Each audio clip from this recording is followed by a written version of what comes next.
somebody is listening to me, please just make a sign that you are listening to me. And we are beginning, and I trust God that a lot of good things will happen for us today. And just be sharing to everyone, share and comment and like to everyone. We have begun. I'm sorry that I'm a little bit late. I'm so sorry about that, and I promise that next time it's not going to be the same. A lot of people are trying to inbox me on WhatsApp as well as on Facebook Messenger, asking me to share the link. I don't actually know how to do that, so you can really help me to do that, and God will bless you for that. So just help me and share to as many people as possible. Share and invite, comment, and let's trust God that three things must happen. They call me, it interrupts the live broadcast. So please, people should not call. They should just send me inbox messages. They should not call. If anybody wants to reach me, you can reach me on WhatsApp through +237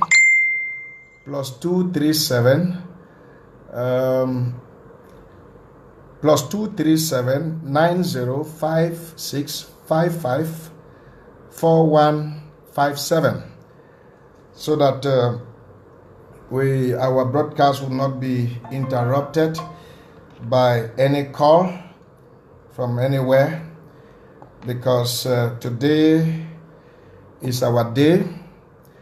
I want to really wish all the mothers happy Mother Day.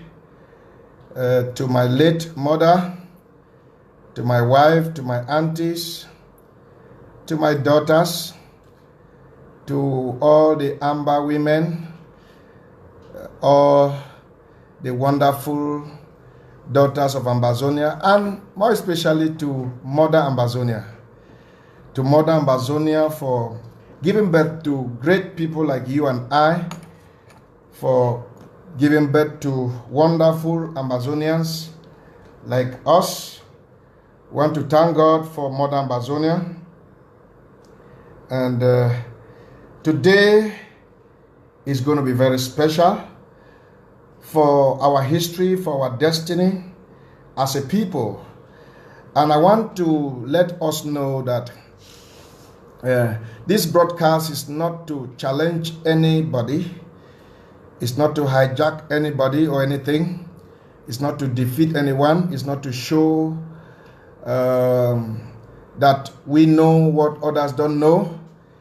It's just to share with my brothers and sisters, fellow Ambazonians, what can be helpful to our revolution. So keep sharing and keep inviting people. You know, I'm not a greedy person. Anybody who is close to me or who knows me will testify that I'm not selfish, and that whatever I have, I can share with my people. I can share with anybody. So just keep sharing, and be rest assured that today will be historic for all of us. Today will be unforgettable. It's going to be an encounter with reality, encounter with truth, encounter with what has the potential to change our lives, encounter with what has the power to change the course of our struggle, to fasten our speed to buoy, to paralyze the enemy, the devil, to paralyze La République. Now, be rest assured, three things must happen tonight, like I promised. Three things, it's a must. Three things must happen this night. One of the three things that will happen tonight is that God must be glorified. God must be glorified tonight. Number two, Satan must be terrified tonight. Number three, Ambazonia shall be dignified tonight. The Bible says, for you shall know the truth, and that truth that you know shall make you free. So real and lasting freedom only comes through the vehicle of truth. And that is what God has mandated me to share with us today. What will give us lasting victory? What will give us lasting solution? What will cause the enemy to be put to shame completely? What will cause La République to pack out and leave? Enough of this lies telling, intimidation, manipulation. Enough of it. The hour has come that the people of God, the people of Ambazonia, you deserve the truth. You deserve to be told what is real. You don't deserve to be deceived. You don't deserve to be manipulated. You deserve to be told what is real. So keep sharing. Keep sharing. We are going to follow the agenda. We are going to follow the agenda of the meeting of today. We are going to follow it. So keep sharing. Be rest assured that it's a wonderful day for us all. So as you see the agenda, we will follow it as it is, and we'll all enjoy ourselves before the end of this day. So keep sharing.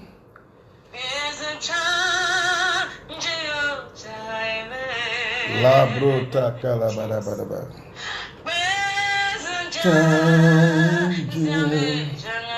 It says there is nothing God cannot do. That's the meaning of this song.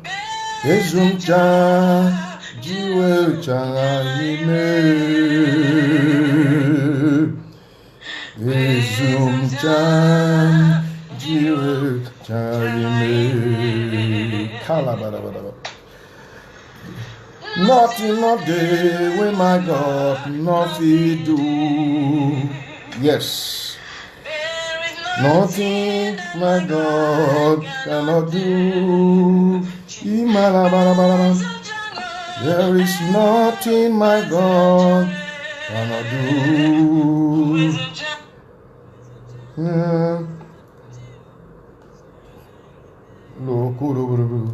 There is nothing my God. Labra kadaba. There is nothing my God cannot do.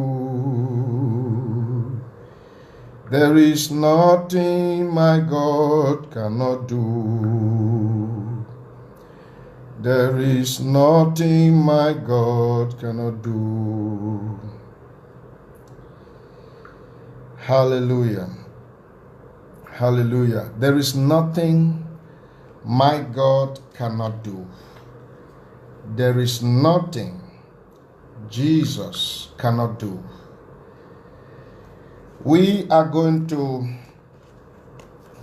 share God's word.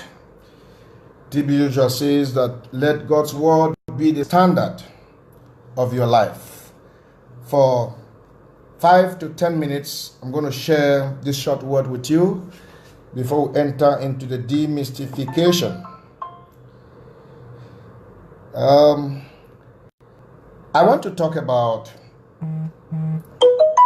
foundation for a successful life, a successful nation, a successful business, a successful relationship. John chapter 1, verse 1 to 3. It says, "In the beginning was the Word, at the foundation was the Word, at the basement was the Word. The Word was with God, and the Word was God. The same was in the beginning with God." That's verse 2 of John chapter 1. Verse 3 says, "All things were made by him, and without him was not anything made that was made. Without him was not anything made that was made." Therefore, the foundation of the whole world is standing upon God. Is standing upon God. And the Bible says in John chapter 1 verse 1 that in the beginning was the Word was with God, and the Word was God. Keep sharing, please. In the beginning. Now, so God is his Word. He was in the beginning, and everything was created by him. And in John chapter 17 verse 17 it says, "Sanctify them by your word, for thy word is truth." That's our focus today. Sanctify them by thy word, for thy word is truth. Now, what is foundation? Foundation is an invisible aspect of a building that cannot be ignored. Anybody that does not value their foundation will never have a lasting building. Whatever you neglect at the foundational level of any structure in this world, you are neglecting the future of that structure. Now, the strength of the foundation of every building determines the lifespan of that building. The solidity of the foundation determines the lifespan of that building. If you lay a 2-story foundation and put a 10-story building on a 2-story foundation, you don't need a prophet to know that you are heading towards a collapse. So we are going to demystify the foundations of the various challenges that Ambazonians have today in this our noble God-ordained struggle. I am done with the word. Let us pray.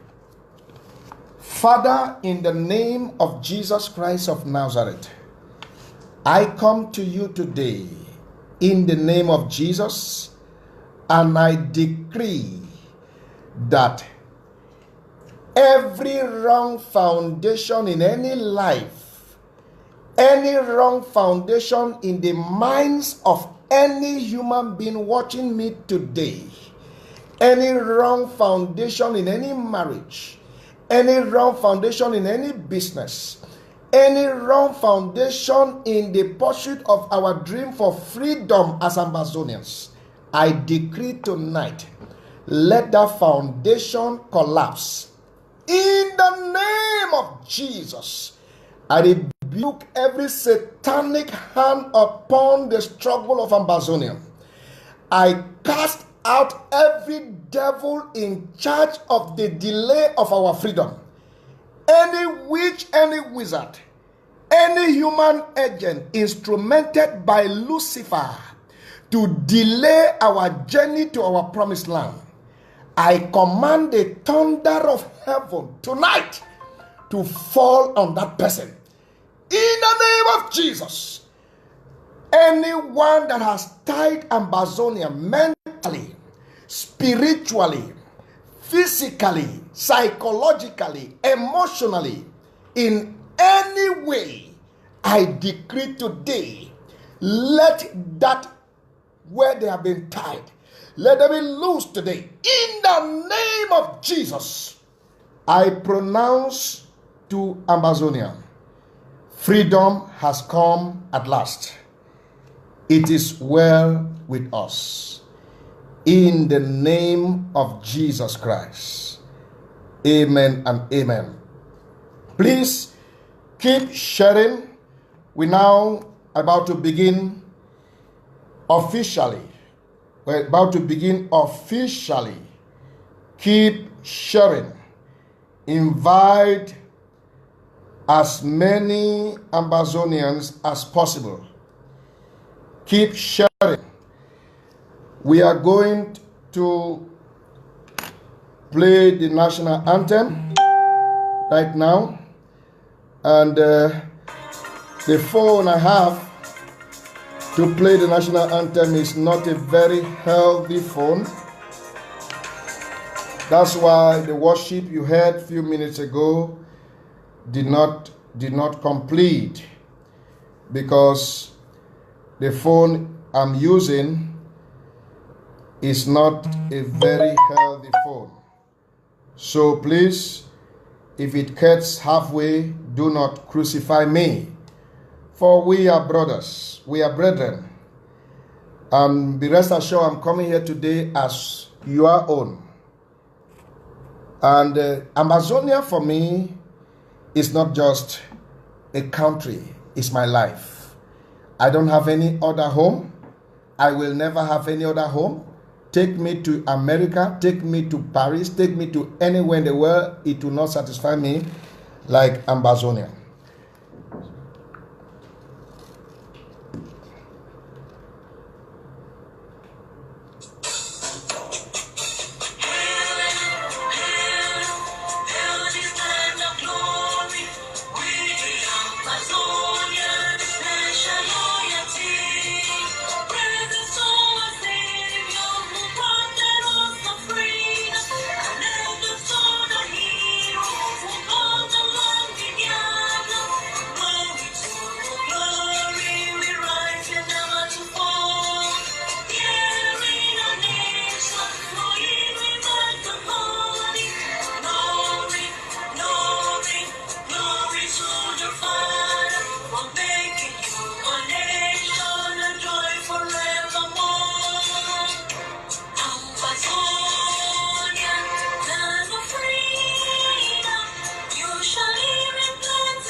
Thank you, thank you, thank you, thank you. Right now, I want to begin, and before we begin, let me invite you for the last time to share with as many people as possible. Share with as many people as possible, because the aircraft is about to depart. We're about to move, so fasten your seatbelt. I promise God, and I promise my conscience, and I promise Ambazonians that whatsoever I'm going to say today is going to be nothing but the truth. with no hidden agenda to bring anyone down. I will never do that. With no hidden agenda to destroy anybody's name or anybody's image. The purpose for this presentation is purely to announce to Ambazonians the truth. A lot of people feel the only thing I'm going to talk about is Nera. No. Remember, I presented to you 5 points, and today I've made it 7 points, which I'm going to talk about today. And I want to let you know that at the end of my presentation, I'll be receiving questions. Please don't insult, do not threaten, just listen. And if you have any question me. You can challenge me. If I'm saying the lie, tell me I'm saying the lie and prove me wrong. And also, I am open to come on SCTV and any other platform, Abomo Live or Mark Barata's platform or any other platform, to defend whatsoever I'm going to say here and to answer questions from Ambazonians. I am not scared of questions. The one I can answer, I will answer. The one I cannot answer, I will not answer. I don't claim to know all. I will give you what I know.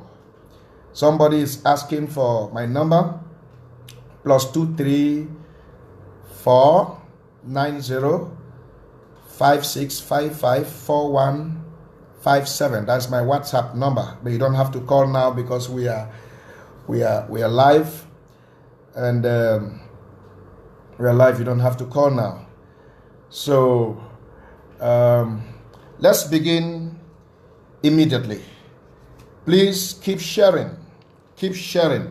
Please just exercise some patience because you will be given the opportunity to ask me all the questions. I think if I will not answer a question here, I'll answer at least 50 questions. I will answer at least 50 questions. So I welcome at least 100 questions plus. So yes, that is the number, +2349056554157. That is my WhatsApp number. You cannot reach me on normal call, for security purpose. You cannot reach me on normal call, so that number you can reach me on WhatsApp. And I am not where a lot of people think I am. In fact, I'm not in the nation a lot of people think I am. Only a few people know the actual nation where I find myself now. And thank you for knowing that reality and protecting me. Let's begin right away. I hope you are sharing this. Now, the first topic we are going to address tonight is the cause of the division and chaos among Ambazonians, among us. The cause of division and chaos among us. The second topic is going to be the remedy. The remedy, that is the solution or the way forward. The solution or the way forward.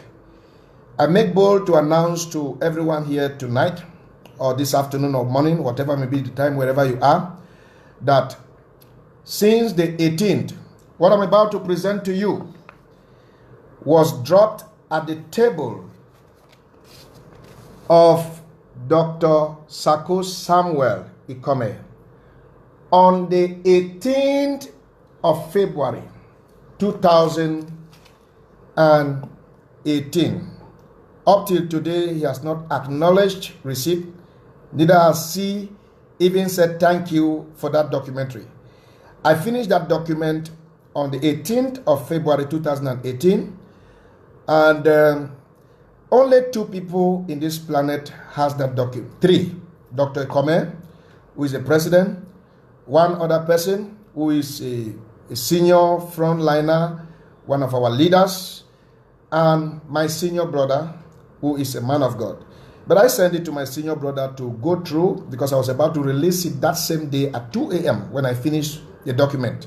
I was about to release it that same day. And my senior brother said to me that I should not release that document because it's going to tear Ambazonia into pieces. That since I am a man of God and Dr. Ikome is a man of God, I should forward the document to him for him to go through, question me, and whatever I feel like how I can defend the document, I'll defend it. But if he does not respond to what I've written on that document, then I should clear my conscience and share the content to Ambazonians. Imagine from the 18th of February till now. From the 18th of February till now, he has not acknowledged receipt of that document. And that's the same thing we are complaining about La République du Cameroon, that the lawyers, the common law lawyers wrote to La République, and La République for 2 years did not even acknowledge receipt of the letter of the common law lawyers. That's the same thing that is happening among us. I am not a perfect person. I am not a holy person. I fear God. I have weaknesses like any other human being, but lies is not one of my weaknesses. Lies telling is not one of my weaknesses. People who tell lies are people who are afraid of the consequences of truth. I am not afraid of any consequence of truth. That's why lie can never find its place in my mouth. So anybody who says I'm a liar does not know me. I'm not afraid to look at the Secretary General of the United Nations in his eyes and tell him, Mr. Secretary General, you are wrong. So I'm saying this in truth and honesty today. So what is the cause? What is the cause of the division among us today? Where is this division coming from? Remember, don't think I'm going to forget, I'm not going to ignore the issue of Nera. It's a very strong point that will come after this. Very strong. So, as we are climbing higher, that's how the altitude is increasing. We are coming to the issue of Nera. But I'm not going to delay you. I'm going straight to the point. What is the cause of the problem among us, the division among us, the in-house fighting, the chaos among us? What is the cause? Let me begin by saying this. A lie that is believed by everybody is not qualified to be called truth. It is still a lie. A piece of wood that stays inside the sea for 100 years does not suddenly become a fish. No matter how much a beautiful building is, as long as its foundation is faulty, collapse is inevitable. Proverbs chapter 14 verse 34 says, righteousness exalts a nation, but sin is a reproach to every people. Righteousness exalts a nation, but sin is a reproach to every people. Israel stayed too long in Egypt to the point where they copied the thinking and behavior pattern of Pharaoh. We must avoid that in Ambazonia. We have so much stayed in captivity to the point where we are almost seeing things like the oppressor. We judge like the oppressor. We perceive like the oppressor. We operate like the oppressor. That is not good for our health and our journey to Boya. Now, the first thing I want to mention to you is when the struggle got to a point where Barrister Bala and Dr. Fontaine were arrested 17th of September 2017. Frontline leaders, people that were vocal, ran to other nations including the nation of Nigeria, for refuge. Mr. Tassan was like the direct assistant to Barrister Bala. So when Mr. Tassan came to Nigeria, a lot of people knew that I'm going to begin from that. Nobody is going to force me to begin from the point where they want. I'll begin from the point where I have arranged, as I have arranged it. I'll get to the point of Nera. Okay, at least you cannot be the Lord of your house and you want to also be the Lord of my Facebook group, Facebook page. It's not normal. So let me present it according to the order that I feel it is necessary for our struggle. Don't forget, I am a pastor by profession, despite all the insults and whatever name plenty of people call me. It doesn't remove the hand of God and the calling of God upon my life. And as a pastor, when I go to a church, I begin from where I begin. The essential thing is the message we go through, and what God wants to do, He will still do. So when all of us went in exile, Mr. Tassan was discovered, though people were lying that he was in the U.S. Embassy for refuge. It was discovered that he was somewhere in Nigeria, and Ashu Kingsley had to go and meet him there. I was with Barrister Yambe. So when Ashu Kingsley met him, all of a sudden, he sent a letter out, but Mr. Tassan sent a letter out to invite Barrister Yambe and some frontline leaders. There were 7 of them in a meeting in Lagos, which the letterhead of that letter, I read it, bear the name Catapult Revolution. Barrister Yambe did not want to go, and I forced him. I said, you have to go. He said he doesn't want to go because he doesn't know the agenda of the meeting. I said, as long as it concerns Ambazonia, you have to go.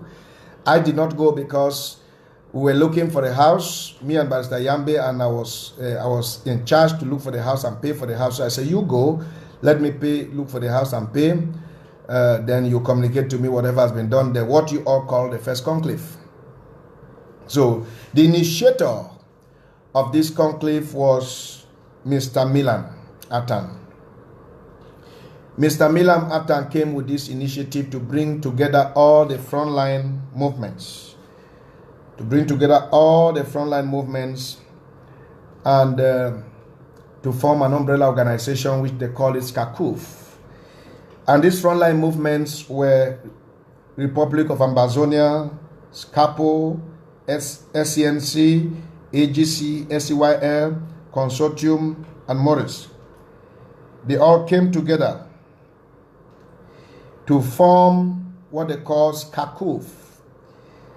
And they agreed, they had a memorandum of understanding. They agreed that every major decision that will be taken by Sissikou will have to secure the approval of these frontline movements which I just mentioned: Republic of Ambazonia, SCAPO, SCNC, AGC, SCYL, Consortium, and Morris. So they agreed on that, and it was signed. It's something that nobody can dispute upon. But I want you to know that before Milan brought this idea, he had started creating a website for Sissikou in South Africa. Before he brought the idea, he had started creating a website for Sissikou in South Africa. So somehow he was seeing it as a property, as his property, because of course that is his brainchild. So when these people came together, they agreed that every major decision has to be taken by all of them. So they had the first conclave peacefully, and they separated. As soon as they separated, Mr. Milan, who was and is still, to my opinion, the pilot of Sissikou that later became governing council and now interim government, invited Skapak, upgraded Skapak, and made Skapak the treasury of Skakuf without the approval. Without the approval of these other groups. They had an agreement, written agreement. What is written is written. So he brought in Skapak in Skakuf as a treasury of Skakuf without the consent of these frontline movements. That was a breach of contract. It is not good for the future of our country to begin in that footing. The second breach of contract that was done was that the third conclave was organized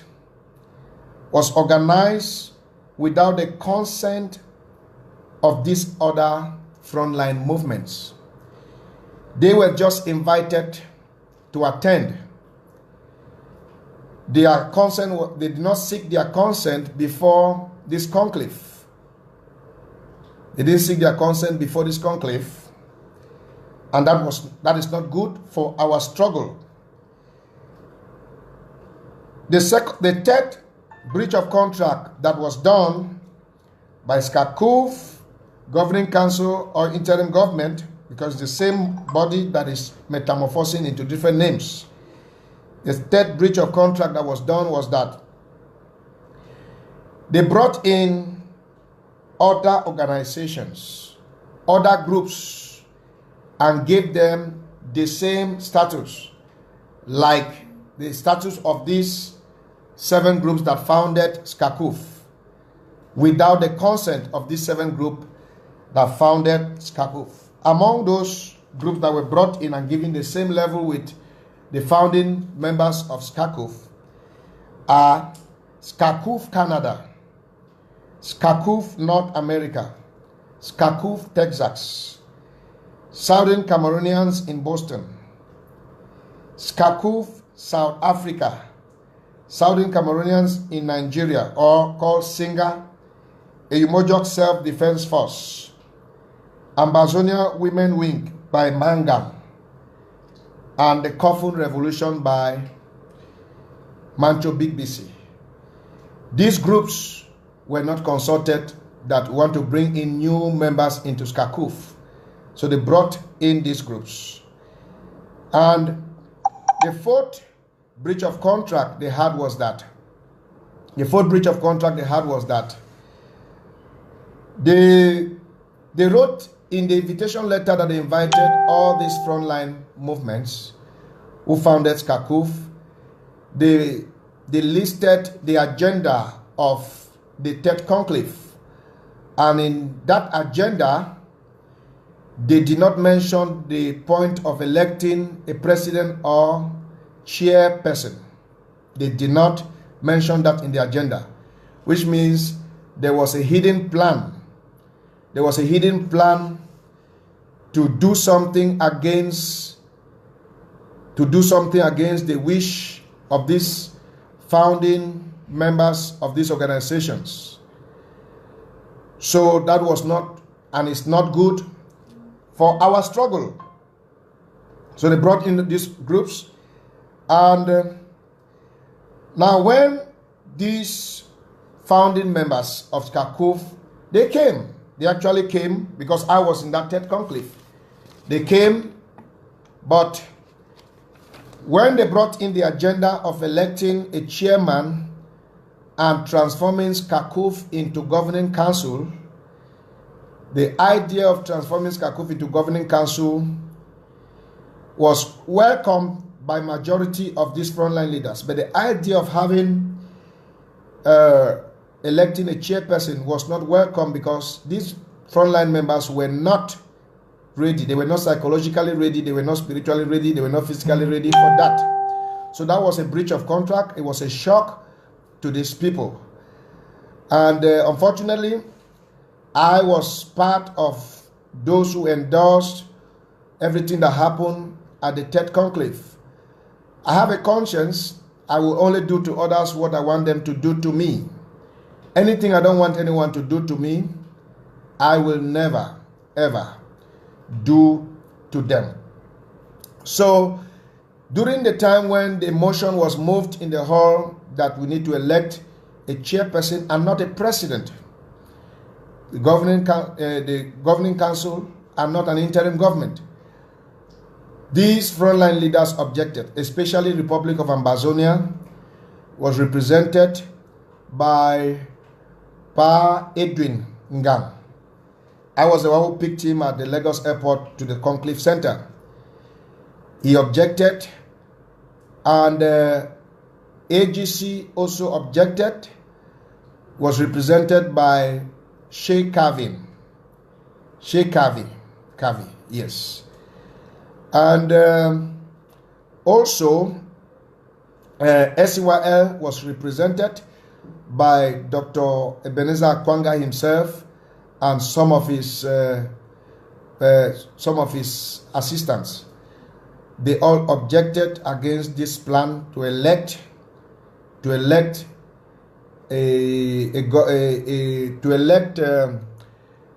chairperson, because they were not ready for that.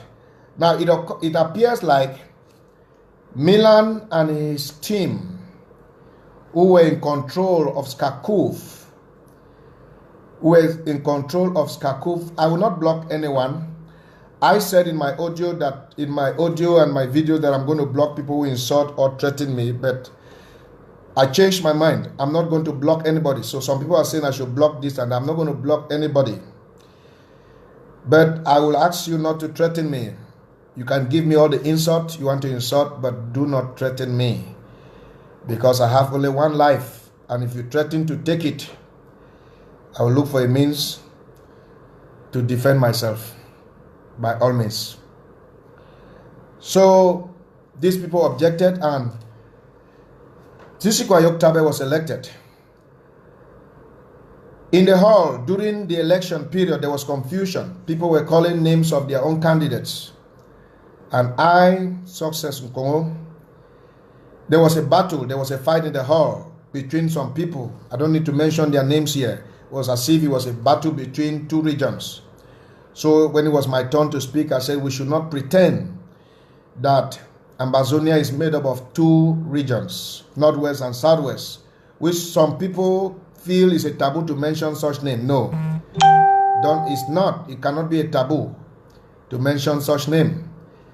So I stood and said there is a Northwest and Southwest. These two regions make up Ambazonia. So no need to query here that all leaders are supposed to come only from this section. Let us do something democratic. I presented a point. I said, listen, let the Southwesterners present their candidate and let the Northwesterners present their candidates. Then the House will go into voting. Whoever wins becomes the president. And the House applauded for that. They clapped for that. Then the Southwesterners, they gave me the mandate. In fact, even most Northwesterners, sorry for the name people feel is a taboo, they gave me the mandate to nominate. So I stood up, I said on behalf, and before I stood up, I spoke with Sissikou. I had 3 people in my list. In my subsequent broadcast, I will show you the list. I still have the paper where I wrote it. I had 3 people in my list. I had Dr. Sako Samuel Ikome. He is my personal friend. He's my personal friend. And though we have challenges because of my position as far as his leadership is concerned in the interim government, but we still remain colleagues. He's a senior friend to me. He's my bishop, in fact. He's my bishop. As far as the work of God is concerned, I respect him so much. In fact, if we go to pastor's gathering, he is my senior. So, but on the issue that concerns our nation, I think I have a right to speak. So I nominated, I had 3 people in my list. Dr. Sako was one of the 3 people in my list. And I will later show you the screenshot that I sent to Dr. Sako in May 2017, that I told him that he will be the next MP. You know that time we're talking about Prime Minister. I have the screenshot here. I will show you people. And I told him he will be the next because most of the people from the southern region have told me whoever I nominate will be their candidate. So I was sure that anybody I nominate will be elected. So he was on my list. Then Dennis Atemkem, Mr. Dennis Atemkem in Addis Ababa, Ethiopia, was on the list. And Sissikou Ayoktabe was on my list. But when we came out for lunch, and some few people from Singa cornered me. Singa is the Southern Cameroonians in Nigeria. They cornered me and asked me, who is my candidate? And I told them, Dr. Sako, or Dennis Atemkem, or Sissikou Ayoktabe. And they told me that it is better I go for Sissikou Ayoktabe. I said, why? So they convinced me. This is what they told me. They said, one, Sissikou Ayoktabe is a friend to many ex-presidents of Nigeria. He's close to many ex-presidents of Nigeria. So his closeness and his friendship with them will facilitate our struggle. I said, wow, that's a wonderful one. Then I quickly canceled the two other names. I had told Dennis Atemkem, I told him, if you can just contact Dennis Atemkem, he's in Addis Ababa. I told him that I'm going to nominate him. So I canceled Dennis Atemkem's name, I canceled Dr. Sako's name, and I nominated Sissikou Ayoktabe. So when it was time to nominate, I said on behalf of Southwest, I nominate Sissikou Ayoktabe as my candidate. And the House divided into two, and some people said, we don't know him. Who is this man? Who is this person? Then Professor Wara, who is a lecturer of Covenant University in Ota, stood up to give a brief description of Sissikou Ayoktabe.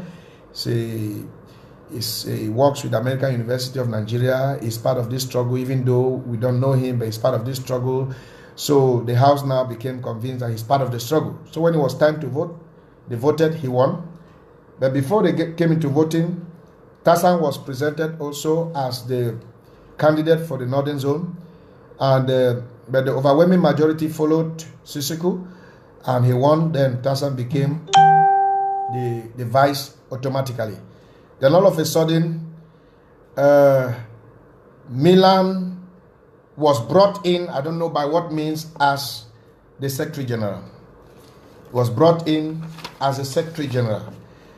Now, I now understand that the problem is this. The frontline movement that began Skakuf were defrauded of their rights. At the second conclave, at the first conclave, it was sponsored and initiated by Milan. So, the Southern Cameroonians in Nigeria noticed that whoever spends the money has the voice. So at the second conclave, they participated massively and gave in a little contribution. The Southern Cameroonians in Nigeria participated. Then at the second conclave, they now proposed to sponsor the third conclave. The Southern Cameroonians in Nigeria, Singa, they proposed to sponsor the third conclave. And the reason they did that was because they wanted to have a voice, because they have understood that anyone that pumped in money has the voice, commands the direction of the struggle. It will interest you to know that when Mr. Tassan came to Nigeria, he came to a point where he thought all hopes were gone. So when he was approached by Mr. Milan, about coming together, Mr. Tassan knew that somebody has come to rescue the struggle. He knew somebody had come to rescue the struggle. So he was instantly happy that this struggle, finally, we have a savior. Little did he know that Mr. Milan is on a mission to hijack the struggle. And I'm going to talk more about that later on. He's on a mission to hijack the struggle. I have credible intelligence credible, undoubtable intelligence that even in the next 300 years, it cannot be disputed, and it will be proven right. You agree with me that most of the things, not all, most of the things I have said have come to pass, not necessarily that I prophesied. Okay? One day before the presidential decree of Mr. Bia, that Bala and the rest should go out, one day in Aya's Facebook, I commented there. I said, these people will be freed this week conditionally. And the following day, there was an announcement. So I know what I'm talking about because I live by observation. I am a very good observer. When I was 2 years old, I knew what my mother did to me. Everything I saw, I know it. I still have it in mind. I still see the picture clear. I'm a good observer. I don't forget points. And I question a lot. And when I question things, I get answer. And I dig things a lot. So, when Milan came, Tassan knew the struggle has been rescued. He knew the struggle had been rescued, so he opened up to Milan, and then Milan came to hijack the struggle. I received intelligence that La République du Cameroon had programmed a particular amount of money to sponsor the struggle and bring in their own people who will influence the direction of the struggle, then dictates how we move. And be rest assured, those people will be proven wrong today. They will be proven wrong today. So, when Milan hijacked it from the consortium that was led by Tassan, Milan discovered that there were two young men who were so influential. So let them take away their influence so that they will not be vocal anymore. They had to create a blackmail against Tapang Ivo Tanku. Okay, General Tapang Ivo Tanku. He says nobody should call him on his name again. Except he will block the person. I don't want him to block me. So General Tapang Ivo Tanku and Mark Barretta were doing well as the leaders of the consortium. But Milan played a game and these guys were blackmailed. And at the second conclave, that's when the beginning of division began. At the second conclave, when the consortium publicly dismissed Tapang, Ivo, and Mark Barretta, that was the beginning. That was the beginning of real division. That was the beginning of chaos among us. And anybody that has a sharp memory will remember that I, Success in Congo, came out with a video to condemn that act that is supposed not to be dismissed. That video was published by Akosin in his Facebook account. You can check that, it's still there. I condemned that and I said, this is the beginning of trouble in our struggle. When Mark Barretta and Tapang Ivo were dismissed, that was the beginning of our struggle. I will come to the way forward, my brother. Just be patient with me. I'm still talking. All right? Thank you. Now, so the singer understood the game.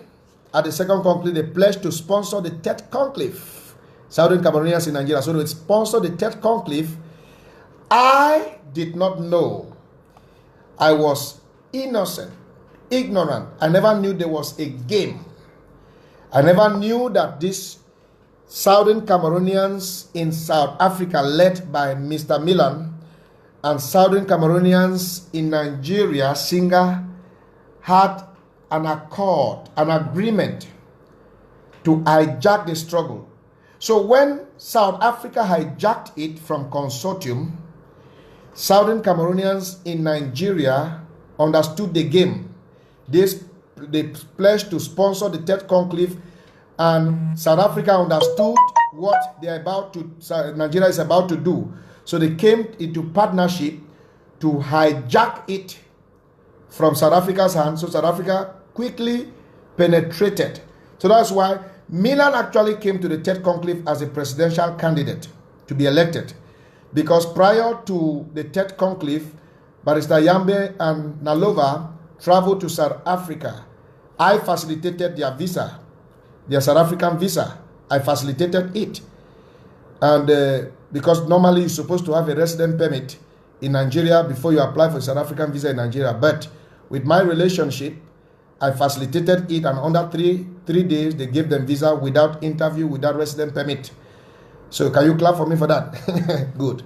Now, they went to South Africa, and I understood that Milan was their host, and they discussed a lot of things. So when they came back, they were preaching to me that I should nominate or vote for Milan at the third conclave. And at the third conclave, I saw all the signs how Milan was showing, all manner of meetings. He came prepared that he would win the election. But he was disappointed that Singa too had an underground plan. And Singa, Saudi Cameroonians in Nigeria, won. So when Saudi Cameroonians in Nigeria won the election, Mr. Milan now penetrated Sissikou. When he penetrated Sissikou, and he began to give Sissikou wrong advices. Complete wrong advices about everything. And Sissikou was just following him without questioning anything. And until we find ourselves where we find ourselves today. Now, Milan was not the initiator of the fourth conclave. There is a pastors' forum where I used to belong.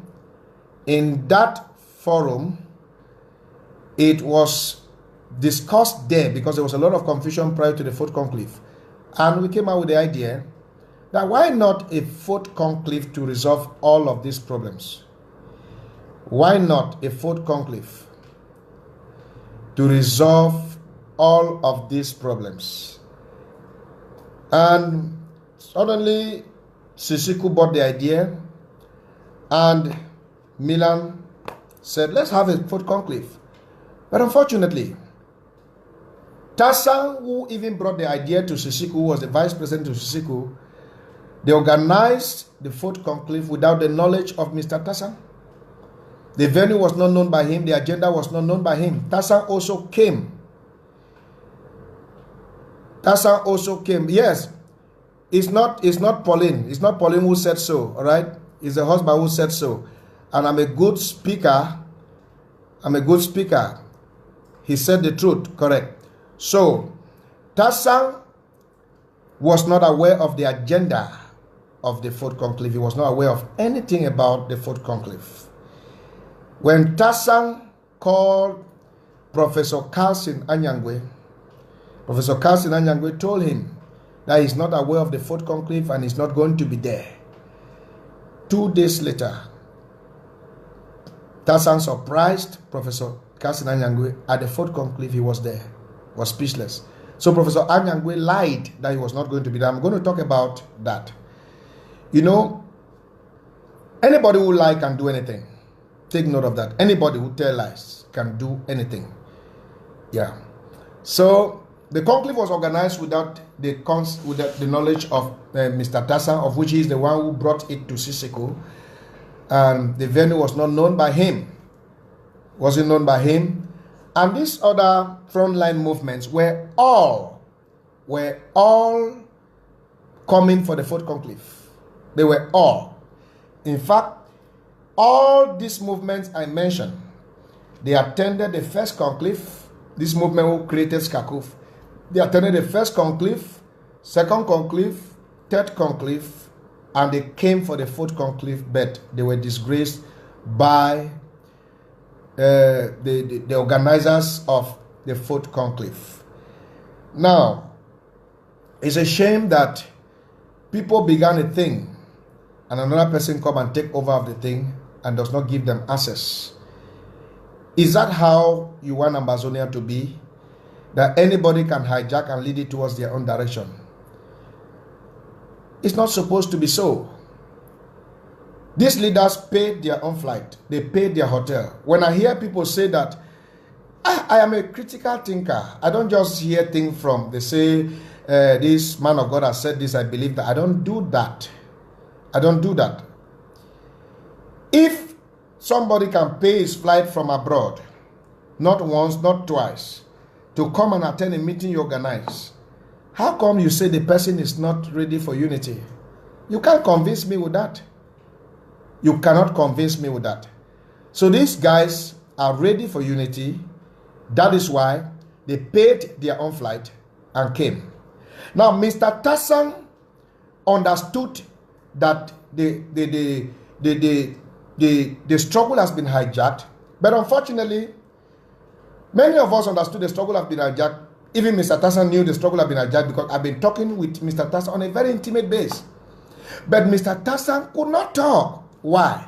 Because of his financial condition. He's a refugee, he's in exile, he does not have a means of survival, he depends on these people to feed him. So, if he begins to resist them, he begins to fight them, he will die of hunger. So he was just managing with them, he was not comfortable. Mr. Tassan was not comfortable. Let me make bold to you people today. As far as this struggle is concerned, is there anybody I respect whom I know that even an angel cannot bribe, is Mr. Tassan Wilfred. I repeat, he cannot be bribed. And they suppressed him because of his financial condition, and he could not talk. And a lot of us in the diaspora, we don't know what Tassan went through. This man went through a lot. He went through a lot, so he could not talk because of his condition. So this boy kept on climbing on him. So he was just watching them. He could not talk, but in his heart, he knew that evil people have penetrated the struggle. So at the fourth conclave, when Dr. Ebenezer Kwanga, Mr. Tumfon Boebed, Dr. Chuayaba, and then Mark Brata, Chris Ano, all came. They were refused access. They were refused access to the conclave city, to the conclave venue, to the conclave agenda. Now, by right, by law, these people were supposed to be the organizers. They don't supposed to be the guest. They don't supposed to be the guest. They're supposed to be the host. Their right was abused at the third conclave, and they were treated as nobodies at the fourth conclave. And you feel they should just stay quiet and fold their hands. No, no, no. After the fourth conclave, I personally begged Dr. Ebenezer Kwanga to meet Sissikou by all means. I made sure they exchanged contact. In fact, the first time she spoke with him was through my phone. I'm sure Ebenezer had mentioned that in one of his live audio videos. It was through my phone he spoke with Sissikou because I wanted them to meet by all means and sort out things. Sissikou gave appointments. On several occasions, he never kept to the appointment. Dr. Ebenezer Kwanga had to leave back to the US. Dr. Ebenezer was ready to meet Sissikou. Before God, before man, before creation. What I'm telling you is truth. But Sissikou did not meet up. The first time, Sissikou said the distance was far. The second time, he said he was coming. The third time, he said he was busy. The fourth time, he said he was coming. And that's how Dr. Ebenezer, he too had his own program. He had to leave and went back to America. That is why Sissikou and Dr. Ebenezer Kwanga did not meet. Somebody say, listen, I am not in a good relationship with Dr. Chuayaba. And that does not mean I should lie against him. I would never lie against him. Anybody who will lie against somebody just because you are quarreling with a person, that person is not normal. I left Manu Group. Some people went and lied that they kicked me out of Manu Group. I left Manu Group because they brought a topic in Manu Group castigating Dr. Chuayaba that He has collected money from La République du Cameroon to sell our struggle, and I kicked against. It was Tabanyang Thomas that made that statement, and I kicked against. That cannot be true. Said that cannot be true, and we began to query. Then he insulted me and said, I am a refugee, I'm a beggar, I live on the donation of Manu people. Kai. Then the lion in me rose up. I began to insult him. We exchanged words there until one of my brothers, who is a man of God in the group, called me from behind and said, you are not a politician. These people are all politicians. Leave. I said, despite the fact that I am not in good terms with Dr. Chu, does not mean I should lie. Doesn't mean I should lie against him. If I have a testimony to give, I will give the accurate testimony. I will not add a lie on it. I don't do that. If Dr. Chuayaba was not interested in unity, if he was not interested in our struggle, he would not come to the fourth conclave. He was there by himself. We met at Nera Hotel, the same Nera Hotel. All of us met at Nera Hotel. Mark Berata, Chris Anno, myself, Dr. Ella, plenty. We met at Nera Hotel, looking for means to go to Zaria, and we were blocked. And because these people, they are big people, they don't force themselves where they are not needed. They left. They left. And people say they don't want unity. That is a lie from hell. It is a lie from hell. You may accuse that they like to take leadership. That one, I accept. All right? I accept. But don't lie that they don't want unity. I will not believe you. I won't believe you because they don't want unity. All the conclave, they were represented, and they don't want unity. That is a lie from the pit of hell. So at the fourth conclave, they were treated as nobodies. So they left and pursued the agenda. They left and pursued the agenda. Yet, Sissikou called for our gathering on the 22nd of September 2017. These people still went. This meeting was called by Sissikou in America. These people still went. And you said they don't want unity? It's a lie from hell. It's a lie from hell. They went. Okay.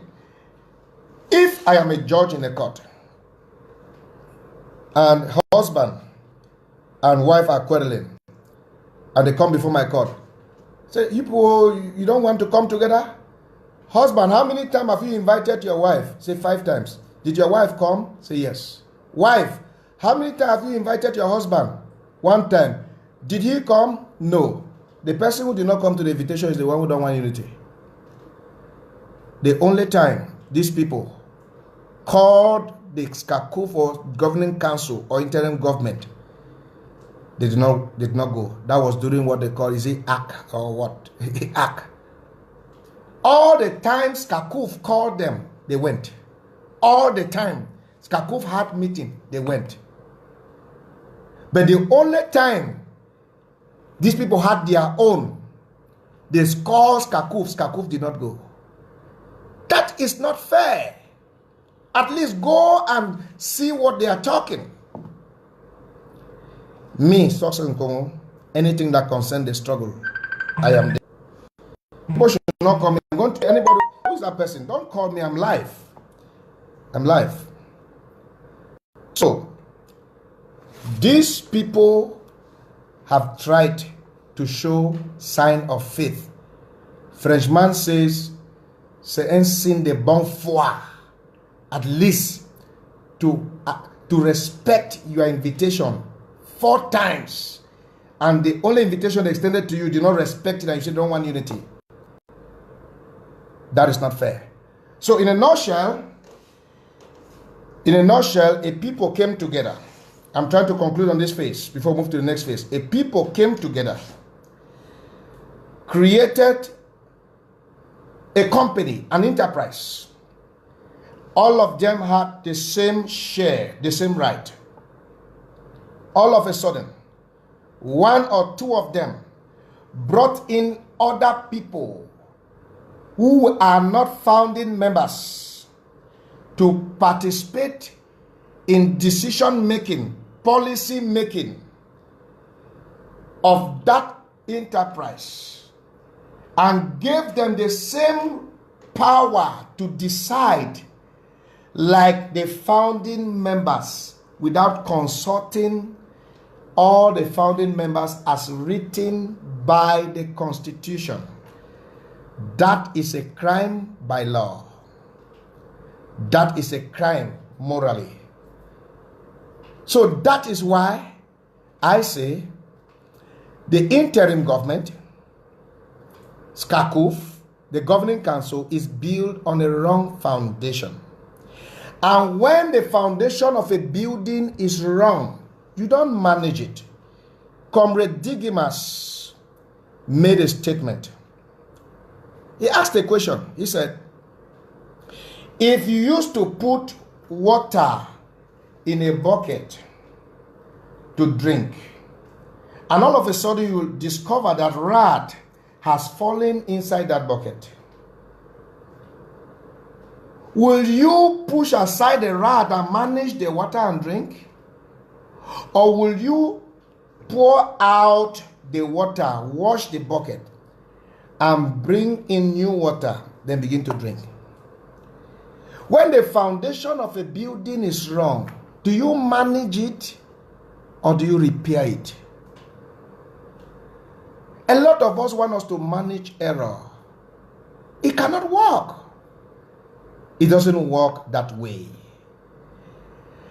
The first message I released in February, after the moment of silence concerning this struggle, was a message of peace and unity, collaboration.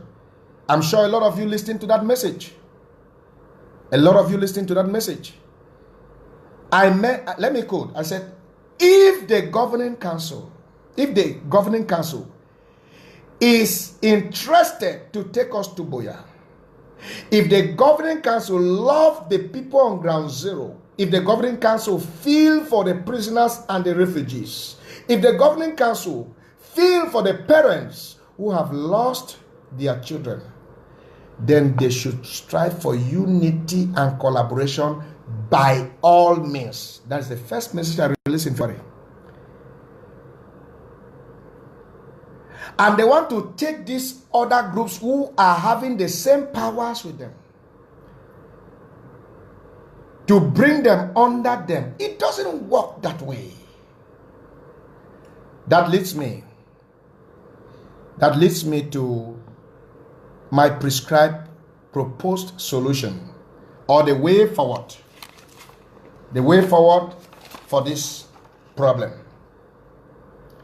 I'm sure you have gotten what I just said. Now, what is the way forward? I am proposing two different ways forward. The first way forward I want to propose here is this. The interim government, together with all of these groups that founded Sissikou, Republic of Ambazonia, Sissikou, SCNC, AGC, SEYL, Consortium, and Maurice, they should immediately call for a fifth conclave. They should immediately call for a fifth conclave, where all of them will sit on the table of equality. Nobody is superior. Hear me again. My proposal, this is exactly the same thing that happened in 1961 and in 1972 with us. We came into a relationship with La République on the table of equality. Two equal brothers came together in 1961. And we were the ones, we the British Southern Cameroonians were the ones that voted to come into this union. But in 1972, the whole La République together with us voted to abolish the federation. It's not done that way. The Sissikou brought in their surrogates, among which I was one of them, to abolish a rule that was established by founding members that is beyond abolition. You cannot abolish it. You don't have the power to do that. So the prescribed solution here, number one, the way forward for me, number one, is this. If our leaders pity those on ground zero, if our leaders have love for the refugees, if our leaders truly are not working for La République, they should organize a fifth conclave with immediate effect. I am not saying the interim government should organize fifth conclave. All these people. Now, the interim government is considered as CACOF because that is the same thing. It is also a group. So the interim government will come in the conclave with one person. 2 people represent the interim government. 2 people represent the Republic of Ambazonia. 2 people representing SCAPO. 2 people representing SCNC. 2 people, some people are just calling me and I'm live and they're just calling me. I don't know why. 2 people representing AGC. 2 people representing SCYL. 2 people representing Consortium. 2 people representing Maurice. All of these people gather together somewhere in the US and hold fifth conclave. And this fifth conclave will be in front of camera. Camera will be watching at them. They will be live in front of camera. And at the end of that fifth conclave, they come out with a resolution which must be implemented. At the end of this fifth conclave, they come out with a resolution which must be implemented. My way forward is that all of these founding members who founded SCACOF, they still have the same power. What was done was a hijack, was a scam. They still have the same power. So the interim government, together with these organizations, these groups, should come all together on the table of equality. Nobody is superior. Despite the fact that majority is trying to make this more superior to this, does not mean it is right.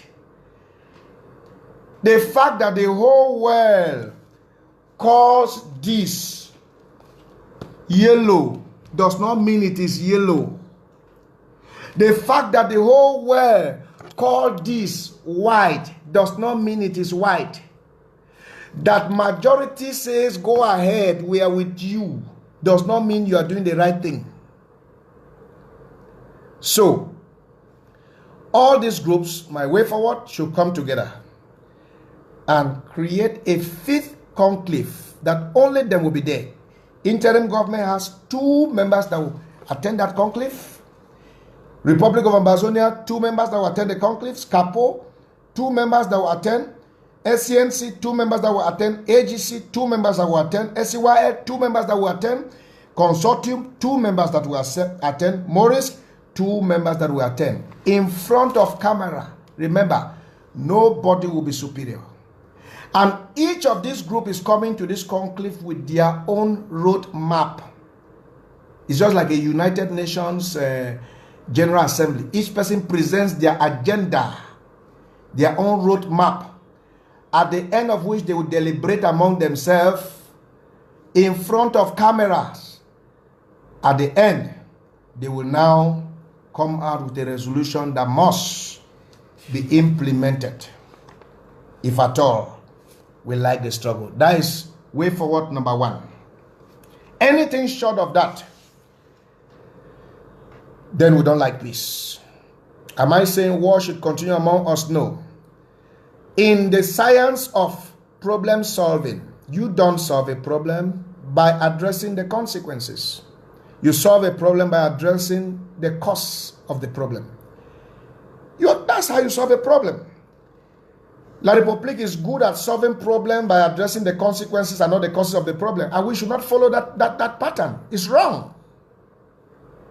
No matter how long a wrong lives, it does not become right because it has been for long. No, it is still wrong. It is still wrong. That's the root cause of our problems, and that is a prescribed solution, number one. Number two, prescribed solution. Remember, I am giving the way forward, two way forward. I'm giving the first for feet conclave to hold. And this feet conclave, all the frontline movements who formed Sissikou should come together on the table of equality. Nobody is superior. Brotherly equality. And come out with the resolution. And in that conclave, there will be cameras to observe them. So that this time around, nobody should say, they cheated me, or he said so, he did not say so. Good. Two-way forward. The second way forward I am proposing is, let the interim government and ACT be dissolved with immediate effect, and everyone should join their county or divisional groups. I repeat, this is the second way forward I'm giving.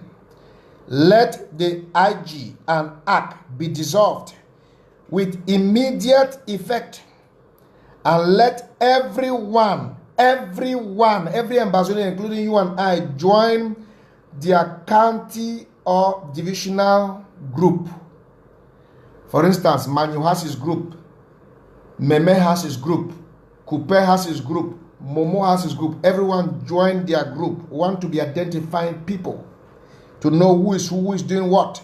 Because when we begin to mix in the general feel like we'll get ourselves confused. But if I go under my division, it will be easy for them to identify me. And now, secondly, I'm still talking about this second way forward. Now, each county must take the responsibility to defend their own territorial space while we are putting the house in order. That's when IG and ACT are dissolved. Each county must, once IG and ACT is dissolved, everybody join their county groups. Then from there, each county will have to take the responsibility to defend their own territorial space while we are putting the house in order. Number three, the responsibility over refugees should also be federated according to the 13 counties. That is to say, if we have 13,000 refugees and we have 13 counties, each county should be given 1,000 refugees to look after them, to take care of them. That's what I mean. That's what I mean. Number four, each county should form their own parliament and appoint or elect their Speaker of the House. Each county should form their own parliament and appoint or elect their Speaker of the House. Number five, all the speakers of the county parliament can now come together and form a federal parliament of Ambazonia. Number six, the parliament, the national parliament, will come up with a constitution. I heard Dr. Sissikou mention the other day, he made a statement, he said, according to the constitution. We don't have a constitution yet. That thing that was drafted by that university student in South Africa alone for a whole nation, we don't agree with that. It's not a constitution for our country. A constitution is not written by one man. It's written by all the various corners of the country that are involved in that nation. We have 13 counties. Those 13 counties come together and come up with a constitution. The parliament come up with a constitution because this parliament is made up of members of all the counties. That shall be accepted by all the Ambazonians because it was drafted by experts of all the 13 counties. Number seven, on the basis of the constitution, an election can now be organized in Europe, South Africa, US, or Canada, depending on the constitutional decision of the parliament. On the basis of the Constitution, we can organize an election. The Parliament will be like the Electoral Commission that will observe and organize the election. Now, once an election is organized, anyone interested in power. Well, let me stop here first. I hear people say we are not in politics. When we get to Buea, we'll do politics. Nonsense. That's rubbish. They say we're in a revolution. What is a revolution? Revolution means a forceful move to change a political system. That's what revolution means. Forceful move to change a political system. Say we are not in revolution. We are not doing politics. Now yet we are doing politics. Once an election is organized, anyone interested in power can register with a sum of maybe $5,000 or $10,000, maybe $5,000 or $10,000 or more as a presidential candidate, and every day the various candidates will be given 1 hour each on SCTV to give us their own roadmap to Buea, and after a few weeks, those who can make it in the location of election shall be present like we did on the 22nd of September 2017. And there we shall vote, and whoever wins the majority becomes our president. And I think this is the kind of legitimate, free and fair election Mr. Bohebet is talking about. This will also create more international news on our behalf. Let me explain what I mean. We organize, the parliament organize an election, and whoever wants to be a president should go and register with a sum of $5,000 or $1,000 of $10,000. That money can be used to feed the refugee or take care of the prisoners or take care of our immediate needs of the struggle. All right? These candidates will be given airtime on SCTV every day to tell us their way forward. Maybe after 2 or 3 weeks, they have told us their way forward. We now know whoever we can elect. Then, you know, even if we organize election in ground zero, not everybody will vote. Even the elections we have been having in La Republique, when we were still there, not everybody was voting. So it's not that everybody has to vote. It's not true. So we organize an election. We can say this election will take place in New York. It will take place in California. It will take place in Brussels. All those who are interested to change the face of our struggle will be there. And I assure you, people will be there more than they were on the 22nd of September 2017. And if we have 15,000 or 20,000 or 30,000 people present in the location of election, we vote. We vote who we want to elect. And once we elect the person, it becomes our president. Some people may ask, what happened with the people on ground zero? The Electoral Commission, which is the parliament, will decide how the ground zero people will vote, either by phone or by email or by WhatsApp. But there should be a physical gathering somewhere. And that physical gathering will draw the attention of international media, and it will give a boost to our struggle. Number 9. An independent judiciary can also be formed by bringing together all the legal minds. No one need to appoint them. It is wrong for them to be appointed.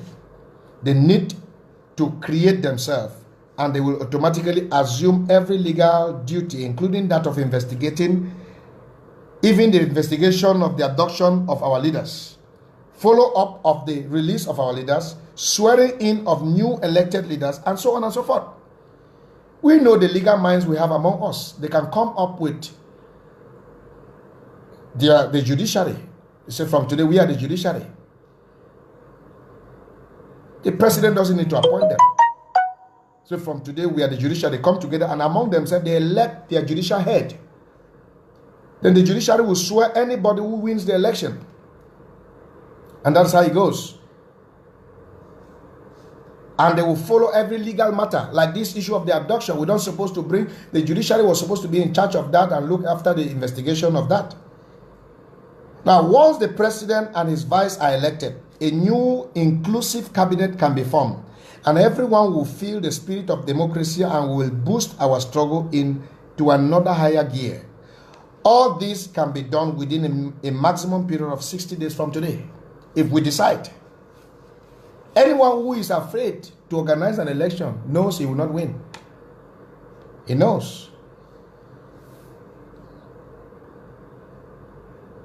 Anyone who is afraid of these proposals has a hidden agenda. So this is my way forward as far as the trouble we have among us is concerned. There can never be any solution if we continue the way we are doing things. We must recognize that Sissikou, governing council or interim government are wrong. We must recognize that. It's important. We give these groups their right. We give them their right. Why do we fight La République when we repeat the same thing they do? Why? How different are we from La République when we repeat the same thing they do? Thank you, Jesus. I am done with that point. We're moving now to the next point, which is demystifying the mystery of Nera. Somebody say, I hear. If you hear me, say, I hear. Amen. We have to demystify the mystery of Nera. First of all, tell somebody that the hour has come. Tell somebody that the hour has come. Let your name be glorified. The hour has come. Let your name be glorified. The hour has come. Ebunji besi. Just invite somebody. Let them know the hour has come. Ebunji besi. Ebunji besie. Ebunji besie. De were jombenge yakoso. Ebunji besi. De were jombenge yakoso. Ebunji besi. Jehovah, the God of heaven, is thinking well about me. Jehovah, the God of heaven, is thinking well about me. What about you? Jehovah, the God of heaven, is thinking well about me. Jehovah, the God of heaven, is thinking well about me. I don't know why Jesus loved me. I don't know why. Somebody tell me why. I don't know why Jesus loved me. I don't know why. I don't know why Daddy loves me. I don't know why. Now, the first question that I must answer here is what was happening in Nera. What took Sissikou to Nera? Somebody say fire. Before I answer that, permit me to say this. I will not claim to be omniscience. No. Paul said we know in part and prophesy in part. I'll give what I know and I will not say what I don't know. Whatsoever I'm about to tell you now came from the following sources. Number one, it came from a top Nigerian official who happens to be a man of God that I know and have known for many years. He's of the Cross River State. In fact, he's a personal friend. Me and him have preached in different crusades If I just give one example of the crusade, a lot of you will know him, and I don't want his identity to be exposed. He's a top Nigerian official. He is a pastor by profession. We spoke on colleague basis. Number 2, the police commissioner where Nalova were released from told me some things. When I was told that they are in so and so police station, that Nalova and Dr. John are in so and so police station, that police station happens to be a police station where I have bailed somebody who was involved in an armed robbery problem. In fact, the person bought a phone that armed robbers robbed a house and collected. And the person bought the phone without knowing that this phone was a stolen phone that armed robbers robbed and collected. And there's a police force in Nigeria called SATs. Very dangerous. Very dangerous. They track like water. They track like water. So they tracked the person and got the person. And the person was close to me. The person is a Nigerian. And I went to visit the person. And the person explained everything to me. So I brought in my pastor friend because I could not bail the person. So my pastor friend bailed the person because of me in that police station. So in the course of going to that police station over and over, I create some familiarity with that police officer long before the incident of Nera ever happened. So I still had the contact of that police officer. And sometimes I also teach him French. And as you know, as we are out, we don't have a specific work we are doing. Sometimes to earn a living, we organize free French classes, private or general French classes, and we make small money with that and eat. So the sources are a friend from La République government who is very close to me.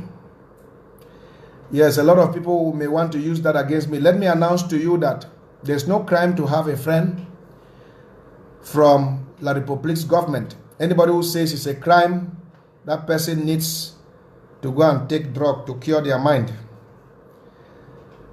You should understand that I lived all my life in the French zone in Douala, and most of my friends are from there. In fact, I attended MBPS, Modern Bilingual Primary School, Bonapriso. You should understand that. Modern Bilingual Primary School, Bonapriso in Douala. So you should understand that from that age, I had contacts and friends. One of them spoke to me. The fourth source is Nalova herself. Nalova herself. But Nalova did not speak to me directly. She didn't speak to me directly. She spoke to me through a third party. As far as Nalova is concerned, Nalova made a statement which I know one day she will speak. In fact, if anybody tells you that Nalova is actually speaking privately, but publicly she's not speaking. I'll come to the reason later. Just remind me later. Because it will jeopardize her life. Nalova is ready to tell you all who is not involved in the Nera drama. But she's not ready to tell you who is involved in the Nera drama. And she has said it over and over to various people who are close to her. You can pass through Mangang to find out that. You can pass through anybody you know have interviewed Mangang. She has said it in clear English that Success in Congo was framed, period. She has mentioned the name of people who are not involved in Nera issue, but she is not willing to mention the name of the people who are involved. So that is already an indication of those who are involved, you know. So if in a house only there's husband and wife only, and something get missing in the house, If the husband did not take it, my wife collect him. You understand? If husband not take him, my wife take him. If not, the two of them only the house. So, so she has actually mentioned the names of people who are not involved,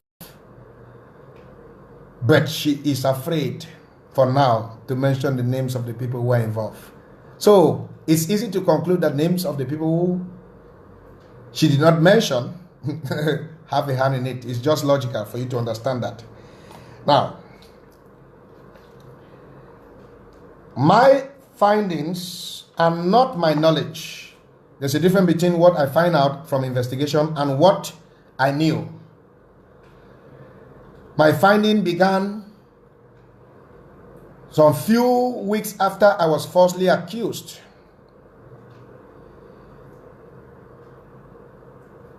My finding began some few weeks after I was falsely accused. I cried like a baby, but later on, I made up my mind that whoever decided to lie against me will not go without being discovered. So I began to make my findings.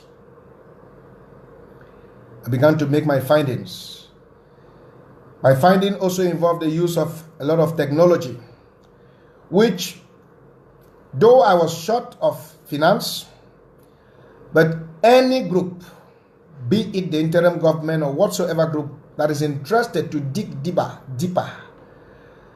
they should contact me privately.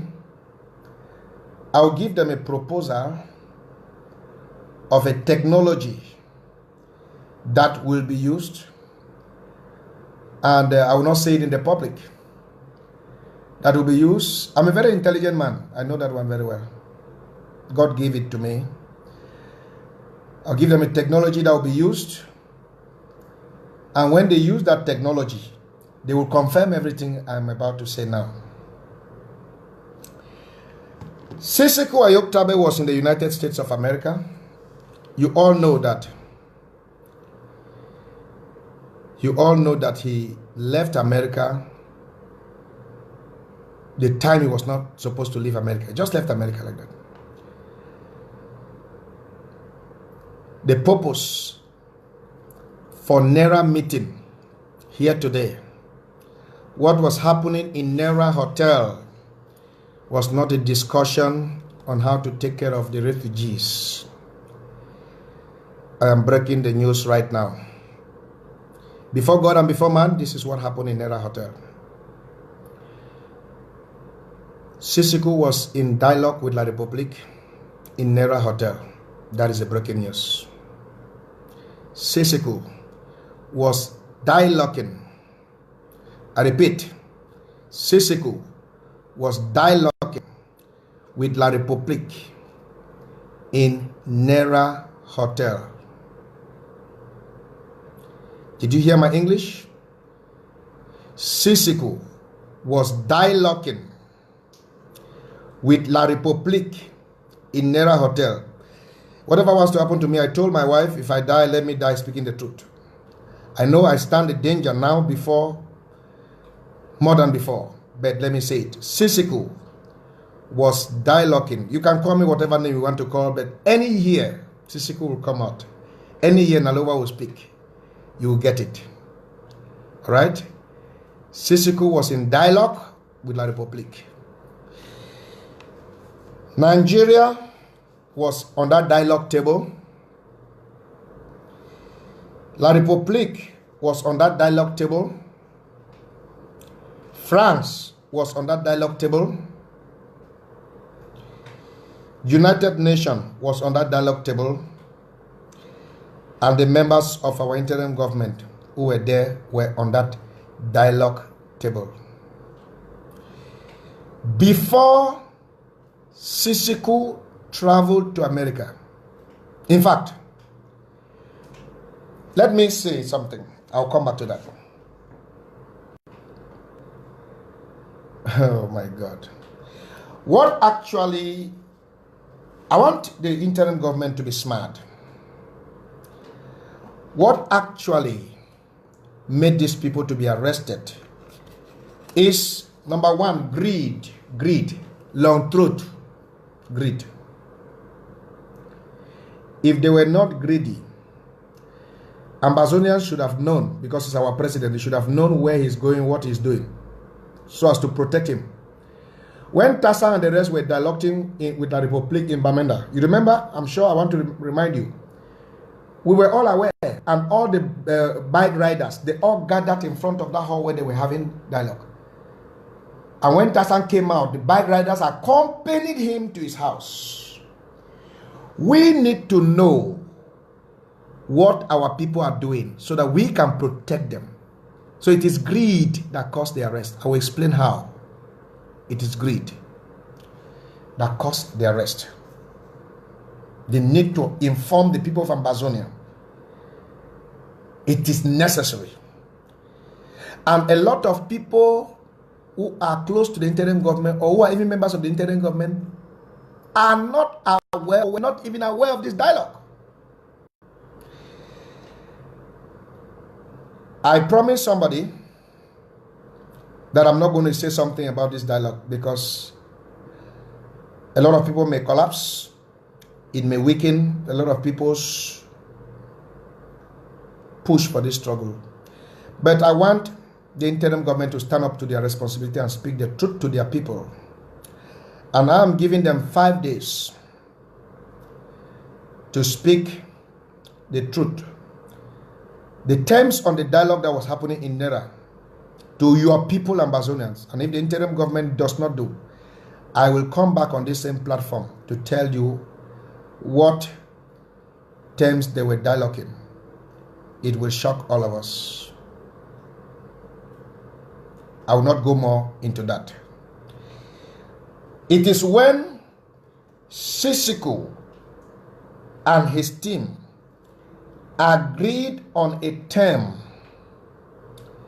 that is not the term we all, me and you, want. The La République proposed its own term that is far below what Sissikou was bargaining for, what Sissikou was bargaining for, we are not in agreement with. When Sissikou refused that, then they told him and his team, as you sit here, nobody is shaking from this place. He thought it was a joke. Then the people gave a signal to the other group that came and picked them up. Now, the reason why United Nations have never condemned the extradition of our people, the reason why United Nations has never condemned and will never condemn it, and you see that they have even gone ahead to sustain La République, is because they were part of what took place in Nera. They cannot condemn their own act.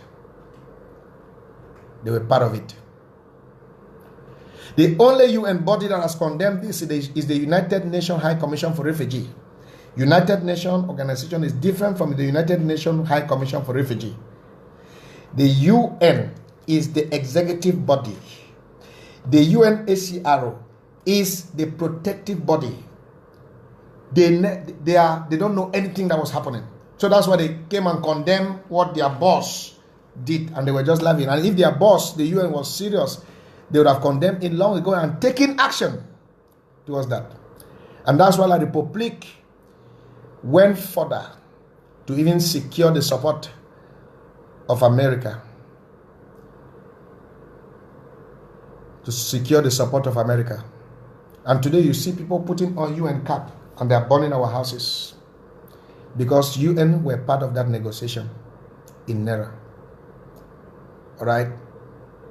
UN were part of that negotiation in Nera. Nigeria were part of that negotiation in Nera. Atanganji was on the table of negotiation. He was rewarded as a Minister of Territorial Administration. Rene Sadi was in that negotiation. Yes, the people who investigated the name of Tatasin Vikrant Tatasin Vikran, the colonel in the La République's embassy. The colonel in La République's embassy, the people who investigated and came out with his name, they are right. They are right of his participation of that abduction. Yes, they are right of his participation of that abduction. So, that is what happened in Nera.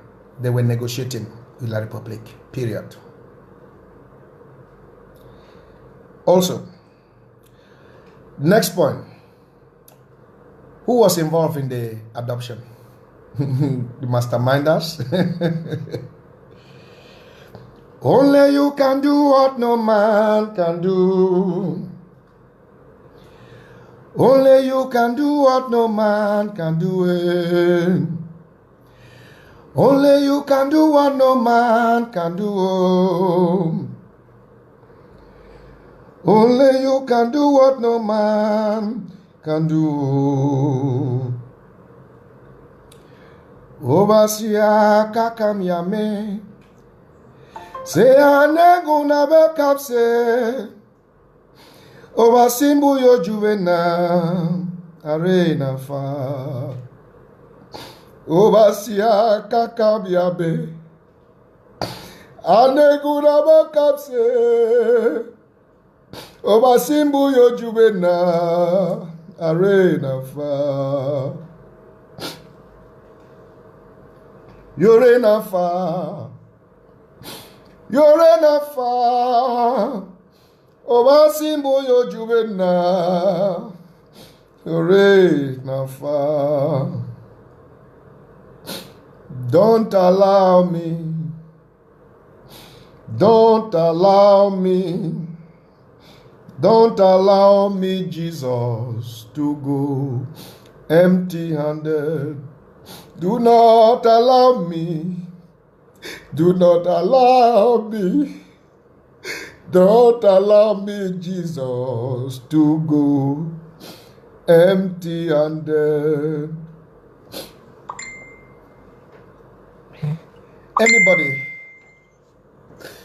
Anybody who is using this struggle to frustrate sincere people, that person will be judged. That person will be judged by nature and by God. That person will be judged by nature and by God.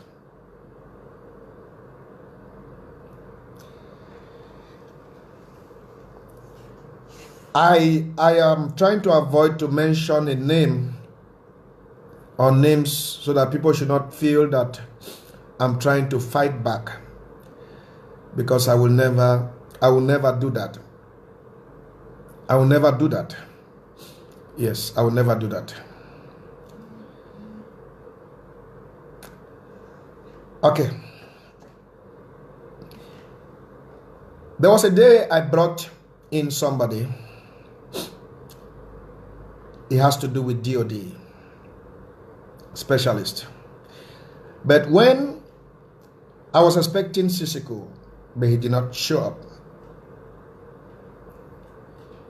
He did not show up. To my surprise, a vehicle parked before me, United Nations vehicle. It's a Jeep. Sophisticated United Nations Jeep. This Jeep is owned by high-profile UN officials. Parked in front of the hotel where I stood and was waiting for Sissikou. Nalova came out. Milan came out of the car. Then the car moved with speed. Nalova came out. Milan came out. Then the car moved with speed and left. When the car moved, I observed the car very well. It's a UN car. This is the UN official who used Milan to announce to Sissikou that the United Nations has forced La République to accept dialogue. And Sissikou believed that lie. The reason why the scandal of Scapac did not take away Milan from the struggle, Sissikou did not dismiss Milan, is because Sissikou was counting on Milan to facilitate dialogue through the United Nations. That is the reason why, despite all the evidences against Mr. Milan for the scandal on Scapac, the others, Mr. Alex Mbianda, was not investigated. He was not given the room to talk, to defend himself. Princess Henriette Fomuki was not given the room to defend herself. So, Milan dominated at Fourth Conclave. Only reason is because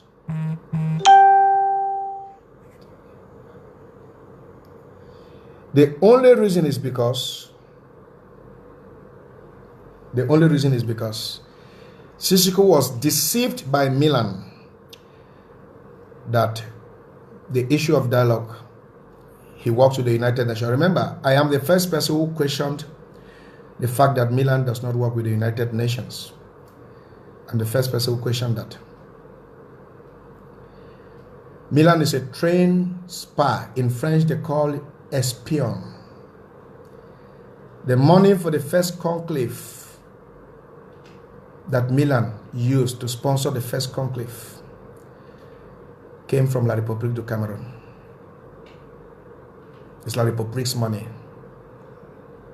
Most of the money he used and is going up and down is La République's money. Have you ever asked yourself a question? Milan belongs to which group before the first conclave?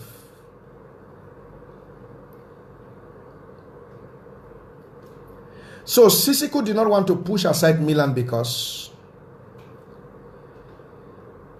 he depended on him so much for the dialogue with La République through the United Nations intermediary.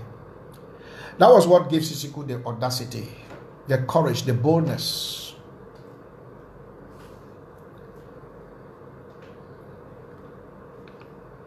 Despite all what was said about Milan, Sissikou could not hear. At the Fourth Conclave, I went to Sissikou's room in Zaria. Pastor Prophet Daniel can testify. Pastor John Egianwan can testify. Chris Ano can testify. I went to Sissikou's room in Zaria. In the course of the trouble, I looked at him direct in his eyes. I said, Daddy, I don't want to know what is happening. But no matter what is happening, in this struggle, if there is a decision to push aside anybody between Milan and Tassan, push aside Milan. If you touch Tassan, then you don't like this struggle. Before God and before man, I told Sissikou that. I told Nalova at the entrance of the restaurant, I said, if you people like this struggle, don't touch Tassan. Because we knew the underground plan was to put Tassan aside. And Nalova asked me, said, why? I said, because Tassan is an idol. It's an idol to many Ambazonians. A lot of people can lay down their life for him because he laid down his life for us. That is what I give Nalova's answer. Then Nalova looked at me and said, everybody get your own follower. Even me too, I get my own follower. I laugh. I said, this one, who's I come out? This one, who's I come out? We don't know how he come out, enter struggle. We don't know how Milan come out, jump inside the thing. Where they from?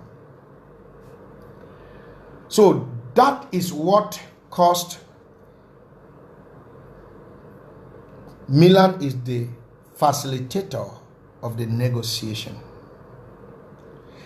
Milan, now somebody just posted that Milan works with United Nations. Okay, let me agree that Milan works with United Nations.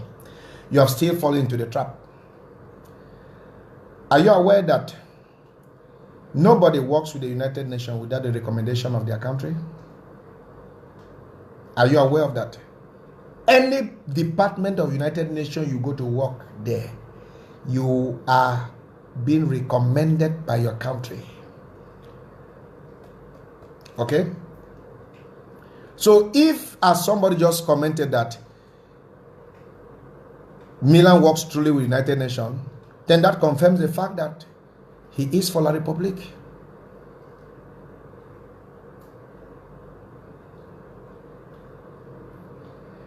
So, he is the one who brought in the United Nations. He is the one who brought in La République. He is the one who brought in Nigeria on the dialogue table and facilitated that. Then he claimed that he did not know. That is what shocked me. Because on the 6th or 7th of January, I was talking with Milan. I never knew he was in Nigeria. He was asking me a question as if, say, my brother, can you find out to know who could have done this, who could have betrayed our people? Then my brain was like, is this not Milan that has all the brain on earth? Is asking a small me, a nobody me, to find out. Is that not pretense? That's the same question I asked Professor Kassin Anyangwe. Said, Dr. Success, please, we want you to help us, and if you have any information, help us, and because we are tired of, we don't know where Sissikou is. Then I responded to Professor Anyangwe. I said, sir, please, I hate pretense. I hate hypocrisy. How can a nurse be crying to how can a medical doctor be crying to a nurse that please help us provide solution for this patient, that I have to help us operate this patient that has a problem of appendicitis? You should tell us where our president is, not me. So Milan was pretending. Then the worst of all, Milan said he came late. That's not true. That is not true. I will show you the screenshot. I did investigation. I read it in school. By nature, I know how to investigate. And I've gone to airport to investigate what I am telling you. I have people at the airport where I don't want to talk much for somebody to feel that I want to claim that I know everything. I have people at the airport where they can do and undo. I don't want to mention some of our key leaders who know those people, those people have welcomed them when they came to Nigeria. Looking for the screenshot.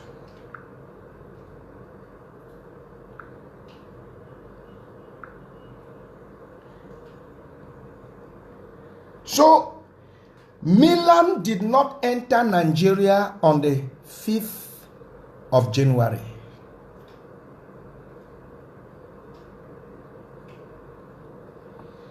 Milan entered Nigeria on the 2nd of January 2018 through Rwanda Air.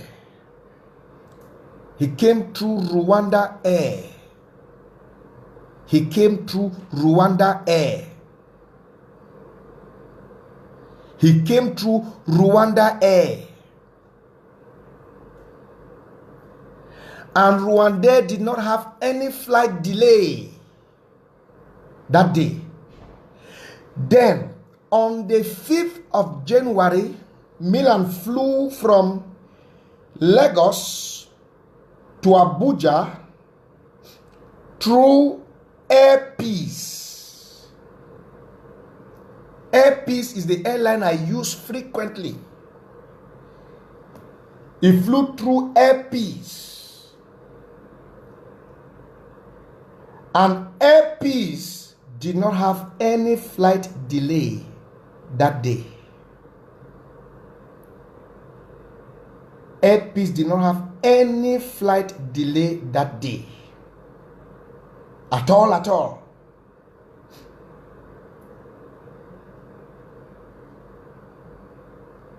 So for him to say he had a flight delay is not true.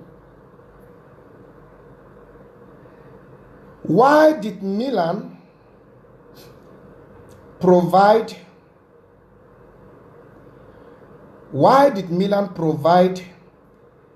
his air ticket from Lagos to Abuja, and he did not provide his air ticket from South Africa to Lagos?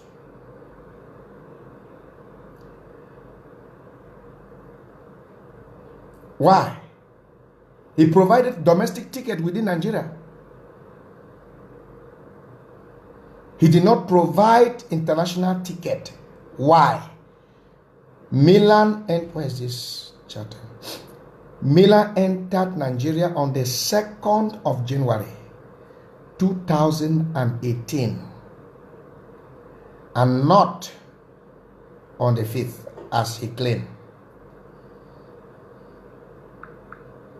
Not on the 5th as he claimed.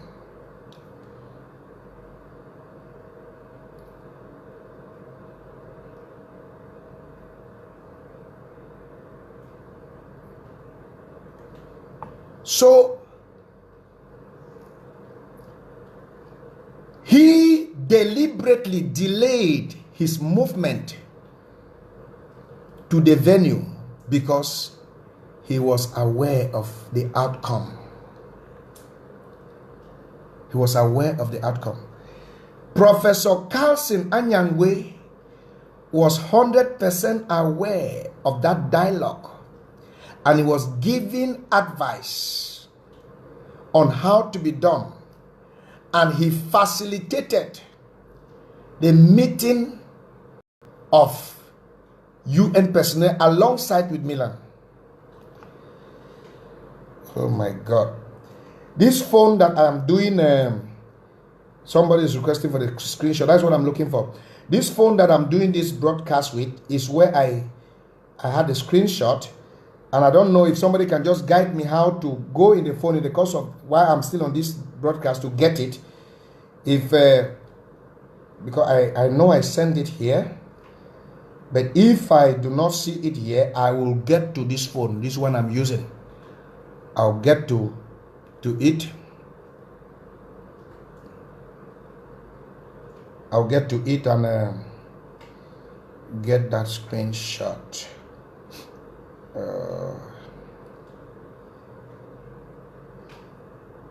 Okay. First of all, while waiting to get that,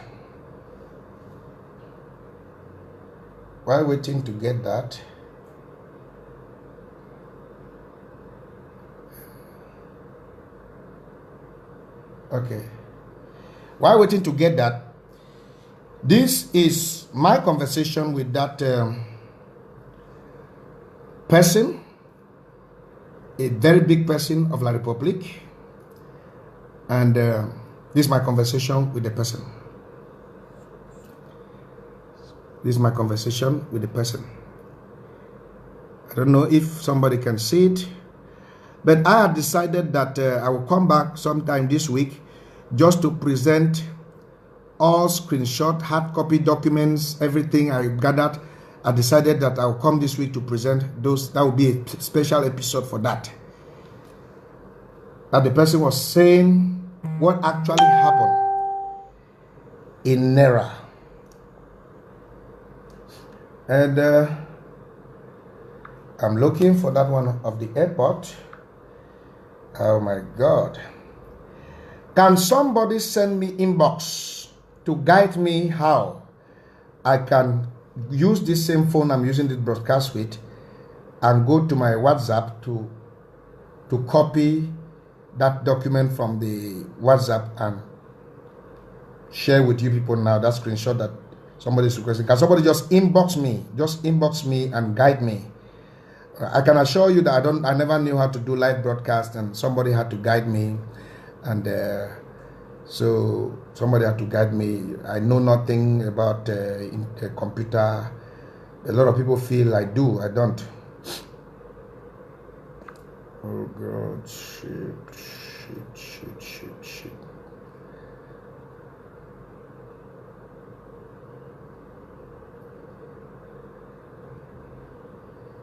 So I tried to question Mr. Milan.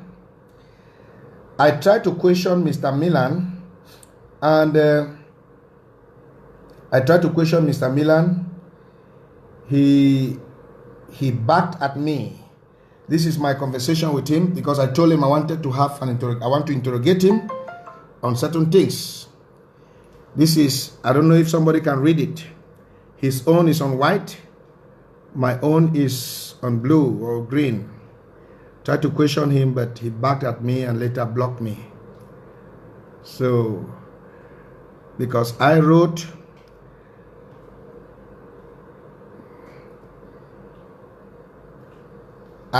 to one follower like that in South Africa. One guy, Patrick. He wrote me on WhatsApp, and I told him never to write me again. I told told him never to write me again because they have succeeded to sell Sissikou together with Milan. And immediately he forwarded my message to Milan, and Milan forwarded it to me that same moment. And I said, yes. Then Milan forwarded it to me. I said, I'm trying to protect you, and you are trying to attack me. I just told him, I said, listen. I said, listen, Mr. Milan, you are defending because you know I'm innocent. But I cannot defend you because I don't know you are innocent. It will excite you all to know that I mentioned the name of people who have been falsely accused who are innocent, and Milan's name did not appear among them. So she's afraid to mention that name because she knows if she mentioned the name, she's in between life and death. Her release is conditional. So she's afraid. She cannot. She cannot.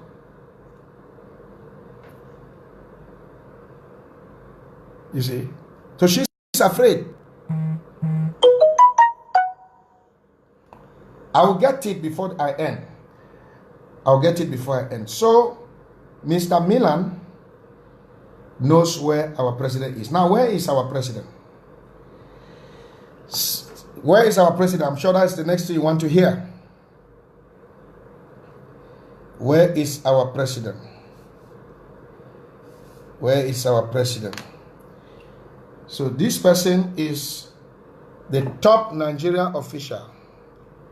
Highly top.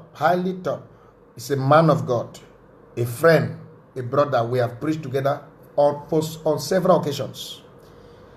This is the message he sent to me, and I spoke with him at length after this message, and a lot of things. I want to assure you people that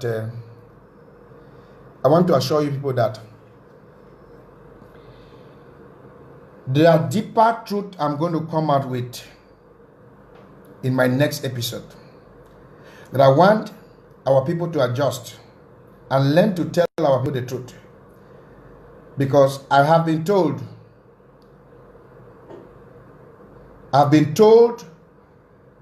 that I should not say everything for the sake of our people, and I should leave some things for our leaders to handle. So I am giving them this week to handle. If not, I'll come back.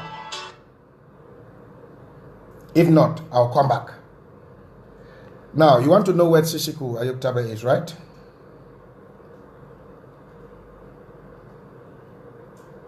You want to know where Sissikou Ayoktabe is? Should I break the news to you? Ibu Chukwu onye dike, Ibu Chukwu onye dị mma, Ibu Alfa na Omega mo, onye biri n'ikpeazụ, ịmalite na ọgwụgwụ, ya ka m ji na-asị Ibu Chi mo. Ịdị ebube, ịdị omimi, Ibu Alfa na Omega mo, onye bunye nnukwu azụ, ịmalite na ọgwụgwụ, n'aka ji na-asị Ibu Chi mo. Onyoma. Now, breaking news. Our president, your president, the president of the Federal Republic of Ambazonia. I have been preaching and saying he is not in La Republic because I never believed that Nigeria could extradite them. I believe it was just a game until I got this intelligence.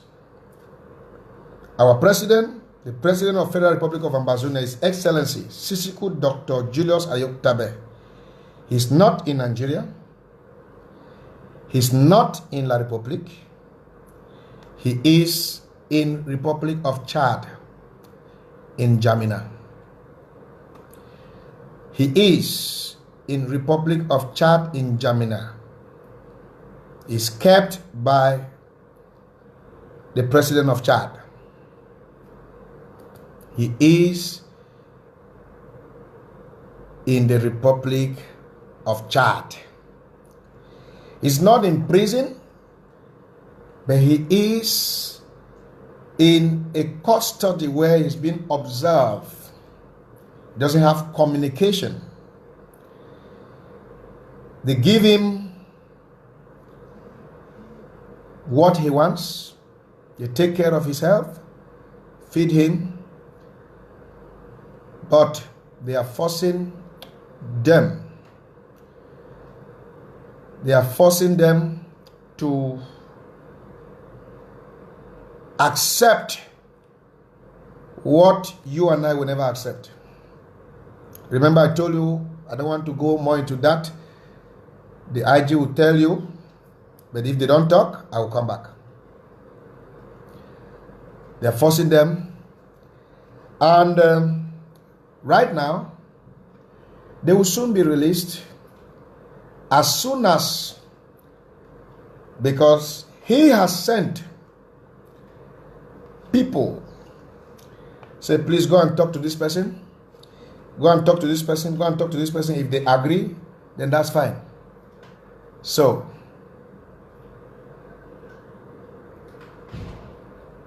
that's why I said in my audio the other day that dialogue will soon begin. Dialogue will soon begin.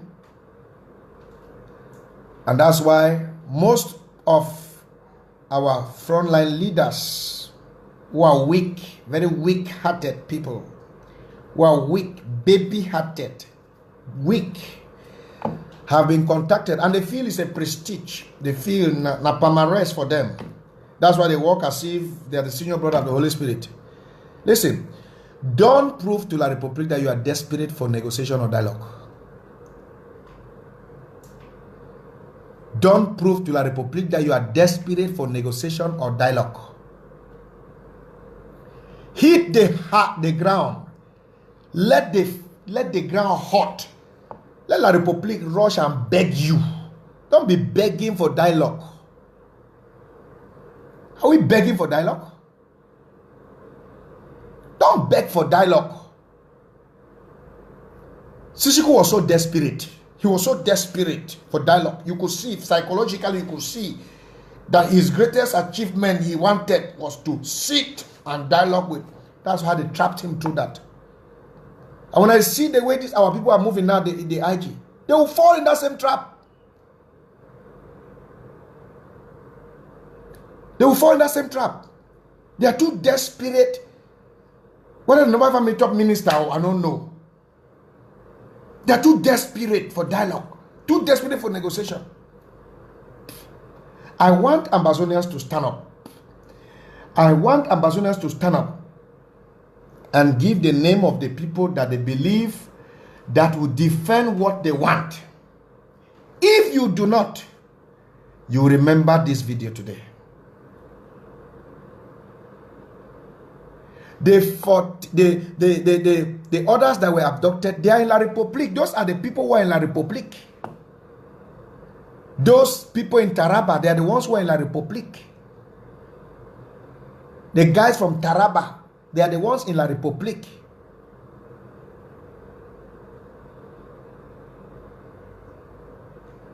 Sissikou is not there. And the guys from Taraba, they are in Direction Générale de Recherche Extérieure. They are not in SED. They are not in Kondengui. They are in Direction Générale de Recherche Extérieure. That is where they are.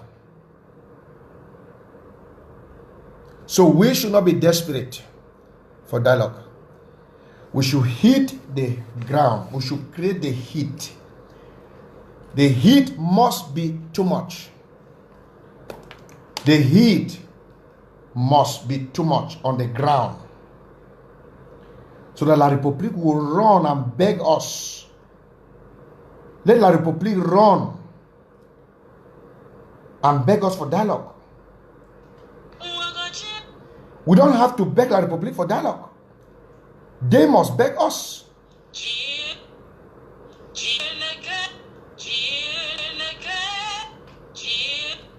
Okay? They must beg us for dialogue. We must not beg them. But Tassan is one of the person who is standing his ground. Tassan is one of the person who is standing his ground.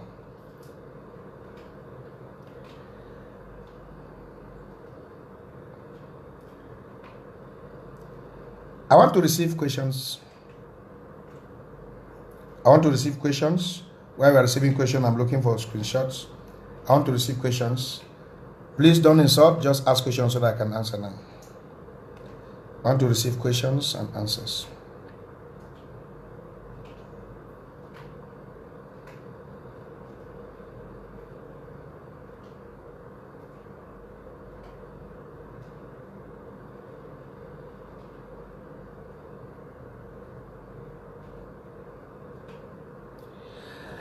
Let me say something.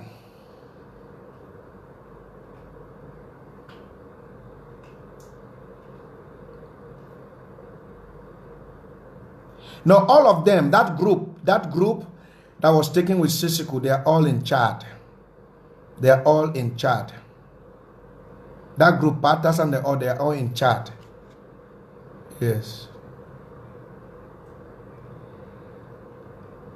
Yes. That is the reason I feel that is the reason why they are postponing Mancho's. They don't want to sentence Mancho because he has to be part of the dialogue as well.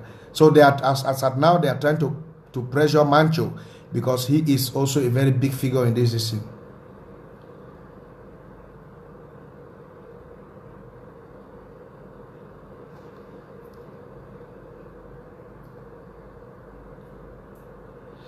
The meeting was set for dialogue and as a trap.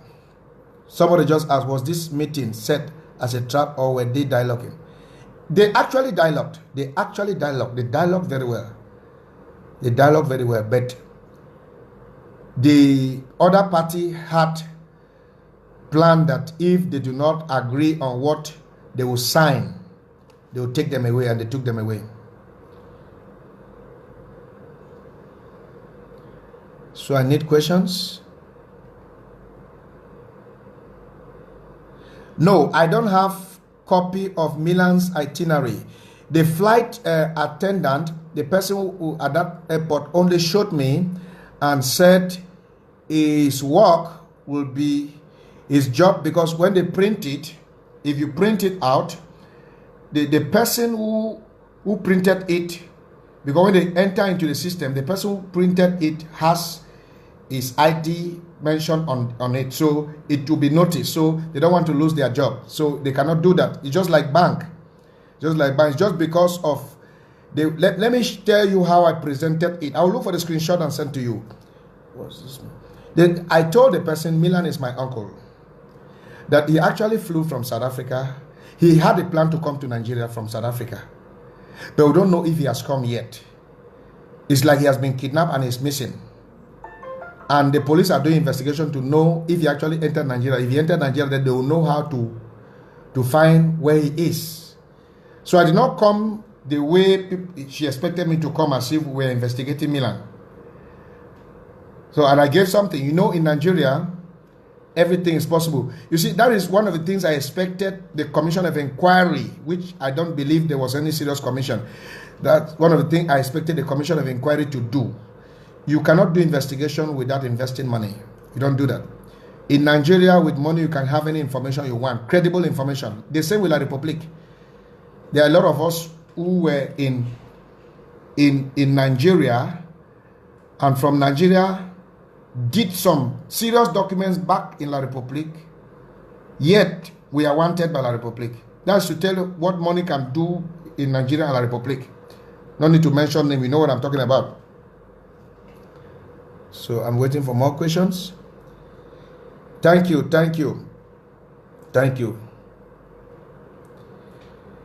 Okay. Well, I don't want to talk about her personal life here. Doing a passport for Nalova. Actually, I'm not an immigration agent. I just did facilitated. I took her to an office. I took her to an office that does that. Took her to an office that does that, and they did it to her. So I'm not an immigration agent. Foba is asking a question. He just keep. I want the question to come back. Can Foba come back? So she did the passport because probably she was aware of this event and she wanted to use that to vindicate herself, because it was on that basis the commissioner said they released her because she was a Nigerian. I don't want to go deep more into that. That may come in my next episode. But I got very angry when they decided to. Now, Ojong's involvement, I am afraid of Dr. Ojong. I'm afraid of Dr. Ojong because the guys in Taraba, those 39 in Taraba, he is the one who recommended, he and Milan are the one who recommended. There's a name I've forgotten. It's a king in one village in Cross River State. He too participated. He's a friend to Milan. He's a very good friend to Milan. He's an intelligence officer with the United Nations. He's a friend to Milan. I was there with Benji, with Timothy, Mangang, Dr. Fongalafo, Shufai Bless, Congressman, Emmanuel. I'll not give the other name of Emmanuel because he doesn't want his name to be mentioned. Akuma wants his name to be mentioned because he was there. So we were all together in a meeting in that man's King Palace, who they said he is one of Milan's very good friend who works as an intelligence officer with the United Nations. He also facilitated what happened at Nera. It's a king. If you want me to give the name of the village where the king is, I'll give. It's a king. So yeah, so that is it. That's it. They see. No, they have not seen their family members, but it's like I don't want to mention the name of the person. It's like one or two of them wife has an assurance of where the husband is already. Let me end there.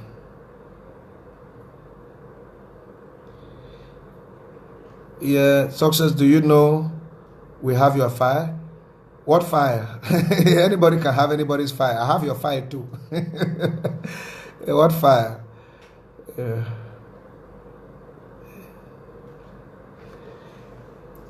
Yeah, I reported Dr. Chuayaba. Actually reported Dr. Chuayaba to the National Commission for Refugee in Nigeria for threatening my life. and the National Commission for Refugee forwarded my report to the Nigerian Department of State Security, and that is it. So I don't work with them, and they called me for interrogation. Nobody has the right to threaten anybody's life, so that's what I do. I will never, I will never refuse what I did. You understand? It's one thing to report a person who threatens your life to the police. It's another thing to be working with the police. So you cannot twist that. All right, I'm bigger than that small satanic manipulation. I don't pass that age long ago. My brother, you say, what is the way forward? Before you came, I gave the way forward. That is swag tipsa. I gave the way forward before you came. You understand? Thank you. You made my day too. You made my day. Yes. Oga Mega One of Africa. The Odogwa Kataka of Manu. Nami de kuku. Namina. I'm not dead nyam. Thank you.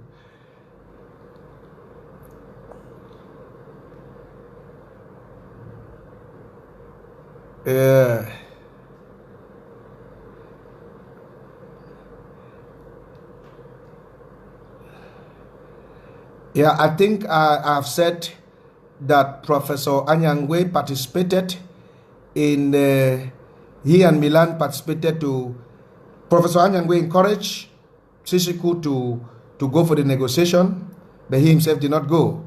And he knows what happened in Nera, but he's claiming not to know. And I don't like that. It's not good. For a papa like that, it's not good. It's not good. Yeah. No, anybody can call me a liar. Nalova, they said she was left behind because she's a Nigerian and she had a Nigerian passport.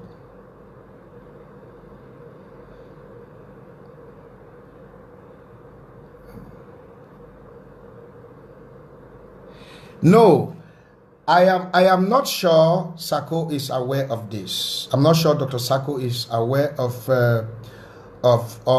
was aware, but I am sure he has been briefed. I'm not sure Dr. Sako was aware as at when it happened, but I'm sure he has been briefed. The reason why the name of Tabanyang Brado Echu, our Minister Secretary of State in charge of Finance, was not mentioned in the report of the inquiry commission is simply because if they mention that it's going to explode a lot of things, because Tabanyang knew about everything.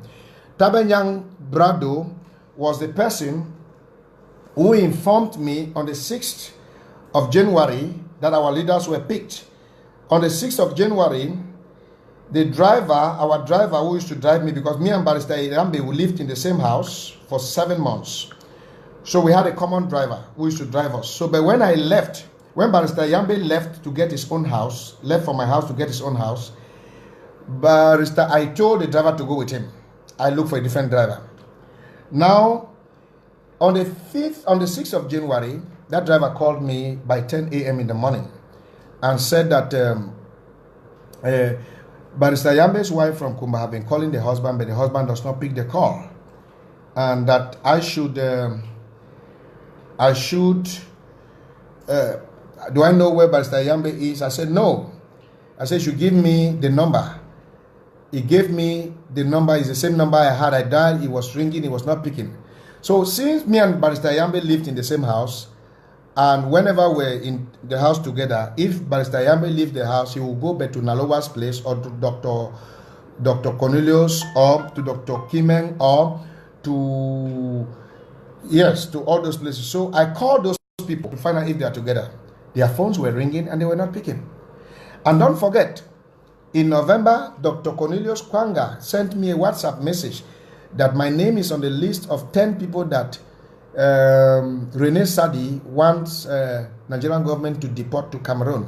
That's the reason Rene Sadi went to Abuja to meet the Vice President of Nigeria, that I should be careful.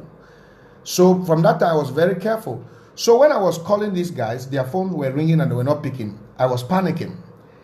Right now, I called Dr. Elat in Germany. I said, are you people having, since I've called these people, they were not picking. I said, maybe they are in a governing council or interim government meeting. So I called Dr. Elat in Germany. I said, do you people have an interim government meeting going on now? He said, no, it's just the foreign affairs that is having a meeting. Say, Barrister Yambe is not there. He said, no, it's not. Then I was troubled. I now called Tabenyang Brado Echu, the minister in charge of finance for our interim government. So do you know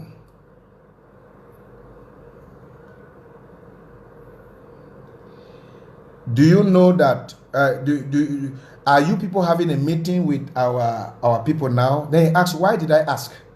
Then I said, because I'm calling Barrister Yambe is not going, and I'm calling Sissikou too, he's not picking. I sent Sissikou a message.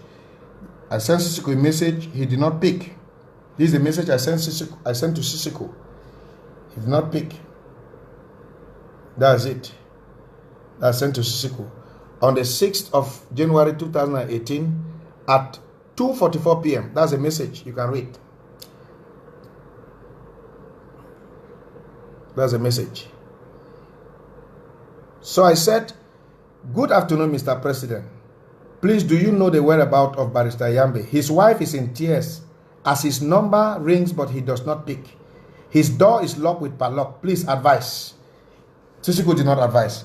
So when I now called Tabenyang Echu Brado in America, I say, are you people having a meeting now? He said, why? I said, because I'm trying to call Barrister Yambe. His number is not picking. He said, this is what he told me in reply. He said, they were picked up by gunmen in a meeting in Abuja yesterday. As soon as I dropped the call, I now went to Singer Group and posted. I said, ladies and gentlemen, there is a security concern. Then there's this guy called Ernest Cho. He bullied at me and said, Dr. Sose, stop panicking people in the forum. Then I replied him and said, what is the crime in being cautious? If I caution the group and nothing happens, what do you lose? And if I caution the group and something happens and you escape the thing, you gain something. They said I should bring down the post. They brought down the post. Then I told him, I just received a message from Tabenyang Brado from US, that our leaders were picked yesterday.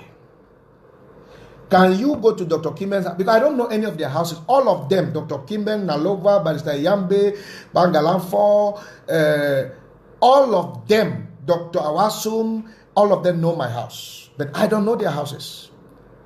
They say I'm proud or I'm arrogant. I don't know their houses. They know my house. They come to my house. I don't go to their houses. Because I did not want to be controlled by anybody. Because anybody who gives you a plate of food wants to dictate how you will talk. I don't do that. So I told Ernest, go and check Dr. Kimen. He went there. For 7 hours, Ernest could not give me any reply. He could not give me any reply. Then I began to suspect him.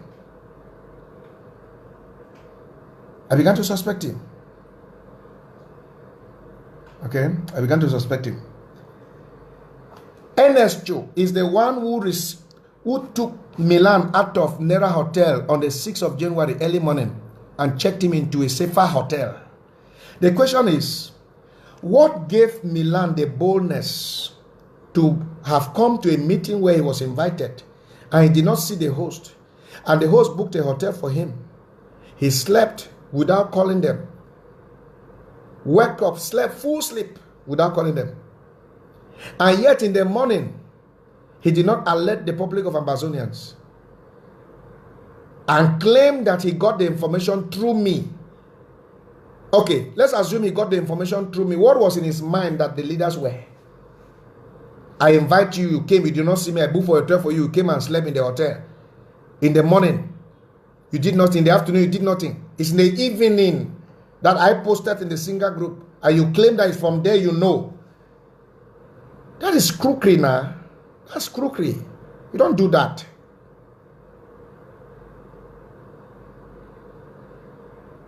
You don't do that. Somebody is saying that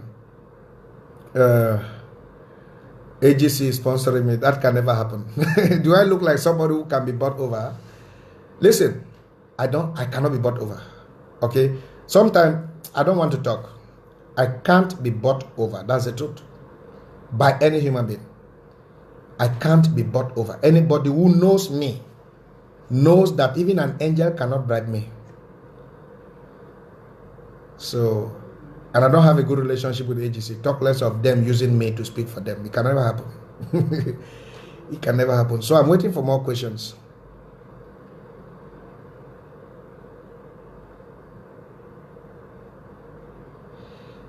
Dr. John Okongo is a two-side collars man.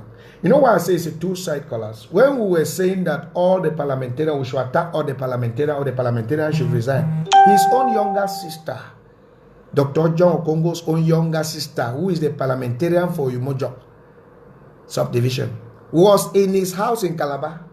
While we are trying to kill other parliamentarians or trying to attack other parliamentarians, his own younger sister left Yaoundé and was in his house in Calabar. I was in his house in Calabar. While we were having TED conclave in Lagos, Dr. John Okongo was speaking with top-ranking Republic officials and telling the TED conclave what those Republic officials were talking that we should do. That will be my next episode. I will talk more about that. So I don't trust him, but I believe that his little relationship with the Nigerian authority helped him to come out. But our guys who were arrested in Taraba, I think Dr. John had a hand in it because they were supposed to gather but in Cross River, not in Taraba. Dr. John and Milan facilitated their movement to Taraba. For what? To do what there? To do what there?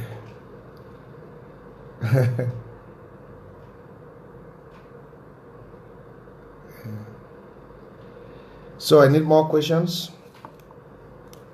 I need more questions.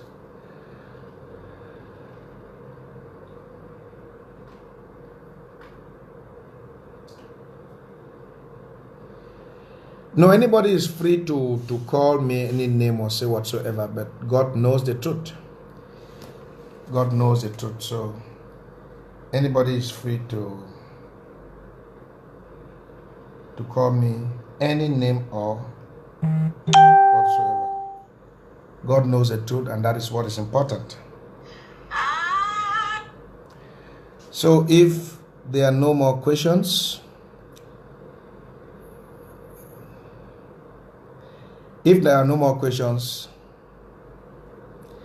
let me conclude by saying,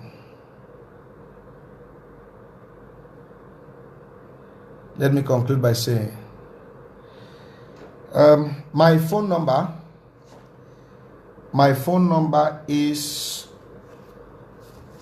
if you want to reach me to ask me any question or to invite me to defend whatever I've said, you can reach me on +234 90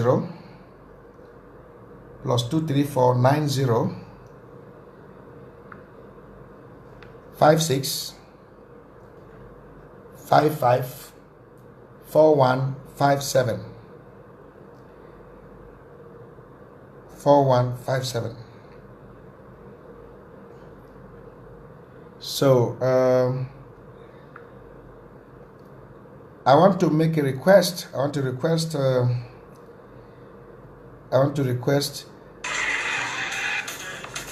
please, if a Toy Francis is watching me or Mama Tina Nganda is watching me, please just send me a Toy Francis phone number right now. I spoke with him and he authorized that I should share his phone number to Ambazonians. A Toy Francis, to my definition, please don't call now.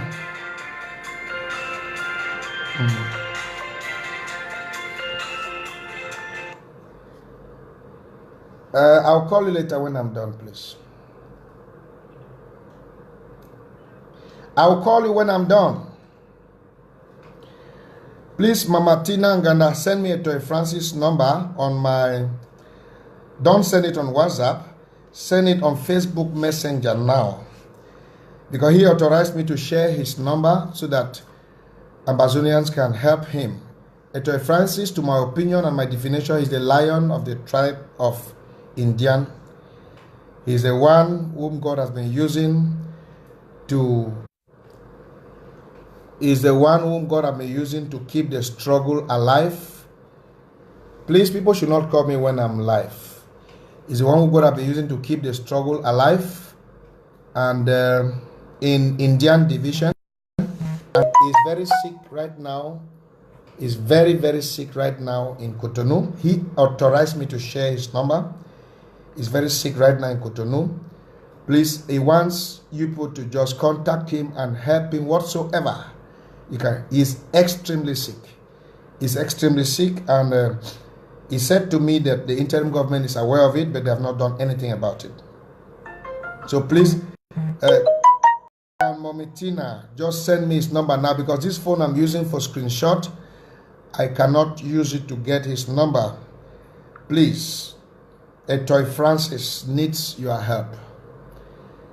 Toy Francis needs your help. Help him out. He's very sick in Cotonou. We don't need to wait. These are people who have kept the flame alive in India. He has kept the flame alive in India. We need to help him. I don't want anybody to pass through me. I don't want anybody to... Okay. Somebody is asking me a question. It's not a question. I've answered that question already.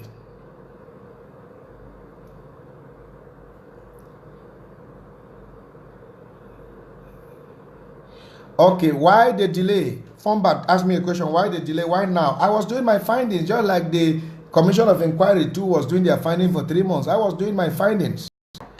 I was doing my findings. That is the reason for the delay. And I was doing my findings. So I will still come up with more issues about this in my next episode. Yeah, I believe Sissikou will be released soon because La République is serious about the dialogue, and I believe maybe they must have pressurized him to accept a term, and it's left for our people to know how to manage that. I'm not in the position of authority, so that is left for our people, our leaders, to handle that. The people of Ambazonia should stand up. The people of Ambazonia should stand up. Yeah. So I'm still waiting for more questions. Yeah.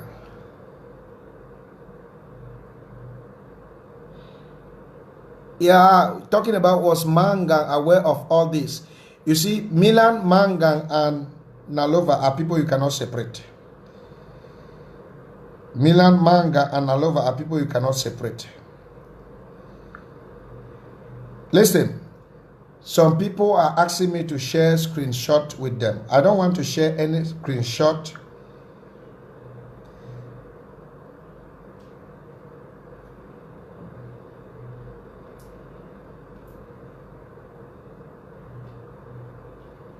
Okay, somebody have just directed me that there's a square button above your right forehead. Square button above my right forehead. There's no square button. The only square button is where the right life and the eye of Facebook. So there's no square. I'm not seeing any square button. Is it in front, down the page, or above?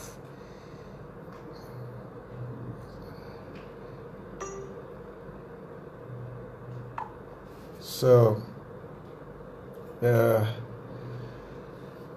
is it.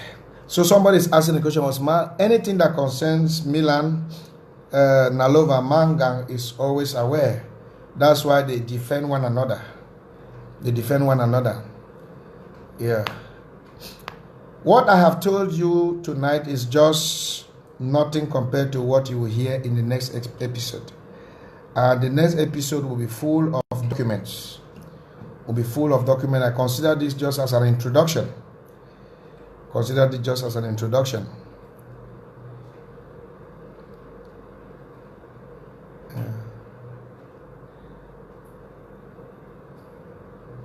I need somebody to help me, give me a Toy Francis number so I can share it with our people.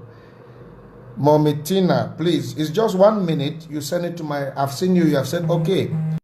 Just 1 minute. You don't send to WhatsApp. I don't know how to be manipulating WhatsApp and be live at the same time. Send it to my Facebook Messenger. I will receive it with this phone. Just send it to my Facebook Messenger. I'll receive it to this phone. Yes.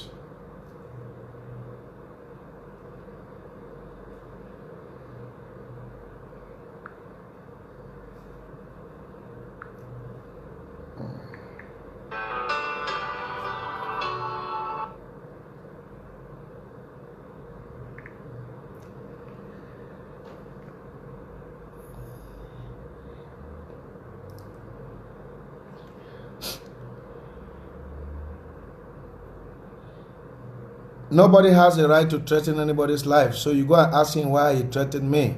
There's no reason under heaven where somebody's life can be threatened. Alright?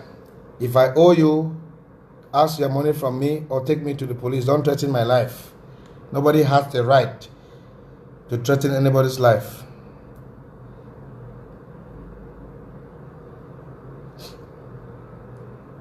Mommy Tina, I'm waiting for... I'm sure you like it, Toy Francis. You want to help him. I want to give his number direct. I don't want anybody to call me to get his number. Okay, a Toy Francis number is WhatsApp number. That WhatsApp is a Nigerian WhatsApp number. Okay. No, Mommy Tina, you are wrong. That is not Cotonou number. Cotonou is not 226. Cotonou is 229. Please check it well.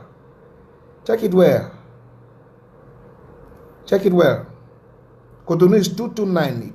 It cannot be 226. People will go and contact a different person. It's 229. It cannot be 226. So correct it and send it back, please. Thank you. God will bless you all too for listening and following the truth. Yes. I think before we talk about my trip to Boya, we should iron out our difference. Okay, a Toy Francis number is +229. Somebody just posted it now. Just right.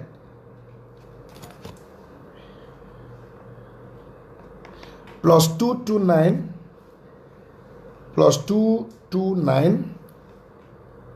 69 65 6155. So a Toy Francis number, I really want to get it from Mommy Tina because I don't know these people who are posted. They may give a wrong number. I don't know why Mommy Tina cannot give me the right number. Yeah. Tomorrow they will say I've given a wrong number.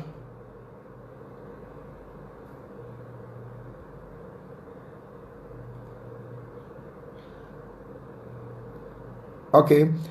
The number of a Toy Francis, why is it that Mommy Tina cannot give it? Why? I don't know why is it that Mommy Tina cannot give that number. Mommy Tina, I need to get it from Tina Nganda. I need to get it from her. We're in a revolution.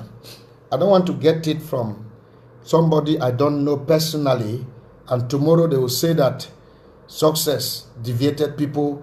No, Mommy Tina, 229 is not a number. You fool the number, complete the number. It's just simple. I've been talking about this for 10 minutes now. Just give me a full number. Just give me a complete number so that I will pass it to the people. Please. Just give me a complete number.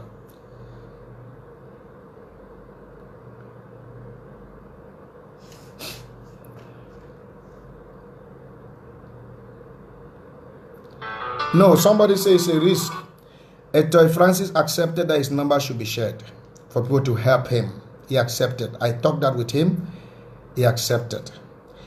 Well, if Mommy Tina does not give me, I'm going to announce the one I've received. And Ambazonia should not blame me that I've directed people to a wrong person.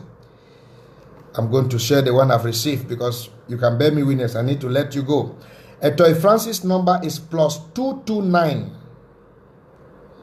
Correct. Good. +229 696 +229 696 5 +229 696 56155 +229. Please reach Etoy Francis now.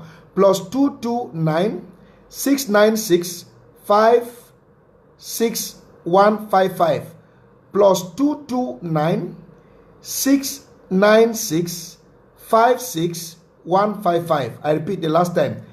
Etoy Francis number is +229 696 56155. Please reach Etoy Francis and kindly help him. He's in dying need. Whatever, he'll be very grateful. Thank you very much for watching, and may God bless Ambazonians. May God bless Ambazonians. May God bless Ambazonia. I will be back not long from today to give you more and more. Thank you. Meanwhile, you can inbox me for question, as well as you can send me a message on my WhatsApp +234 9056 554157. Thank you very much, and God bless you. God bless Ambazonia. See you soon.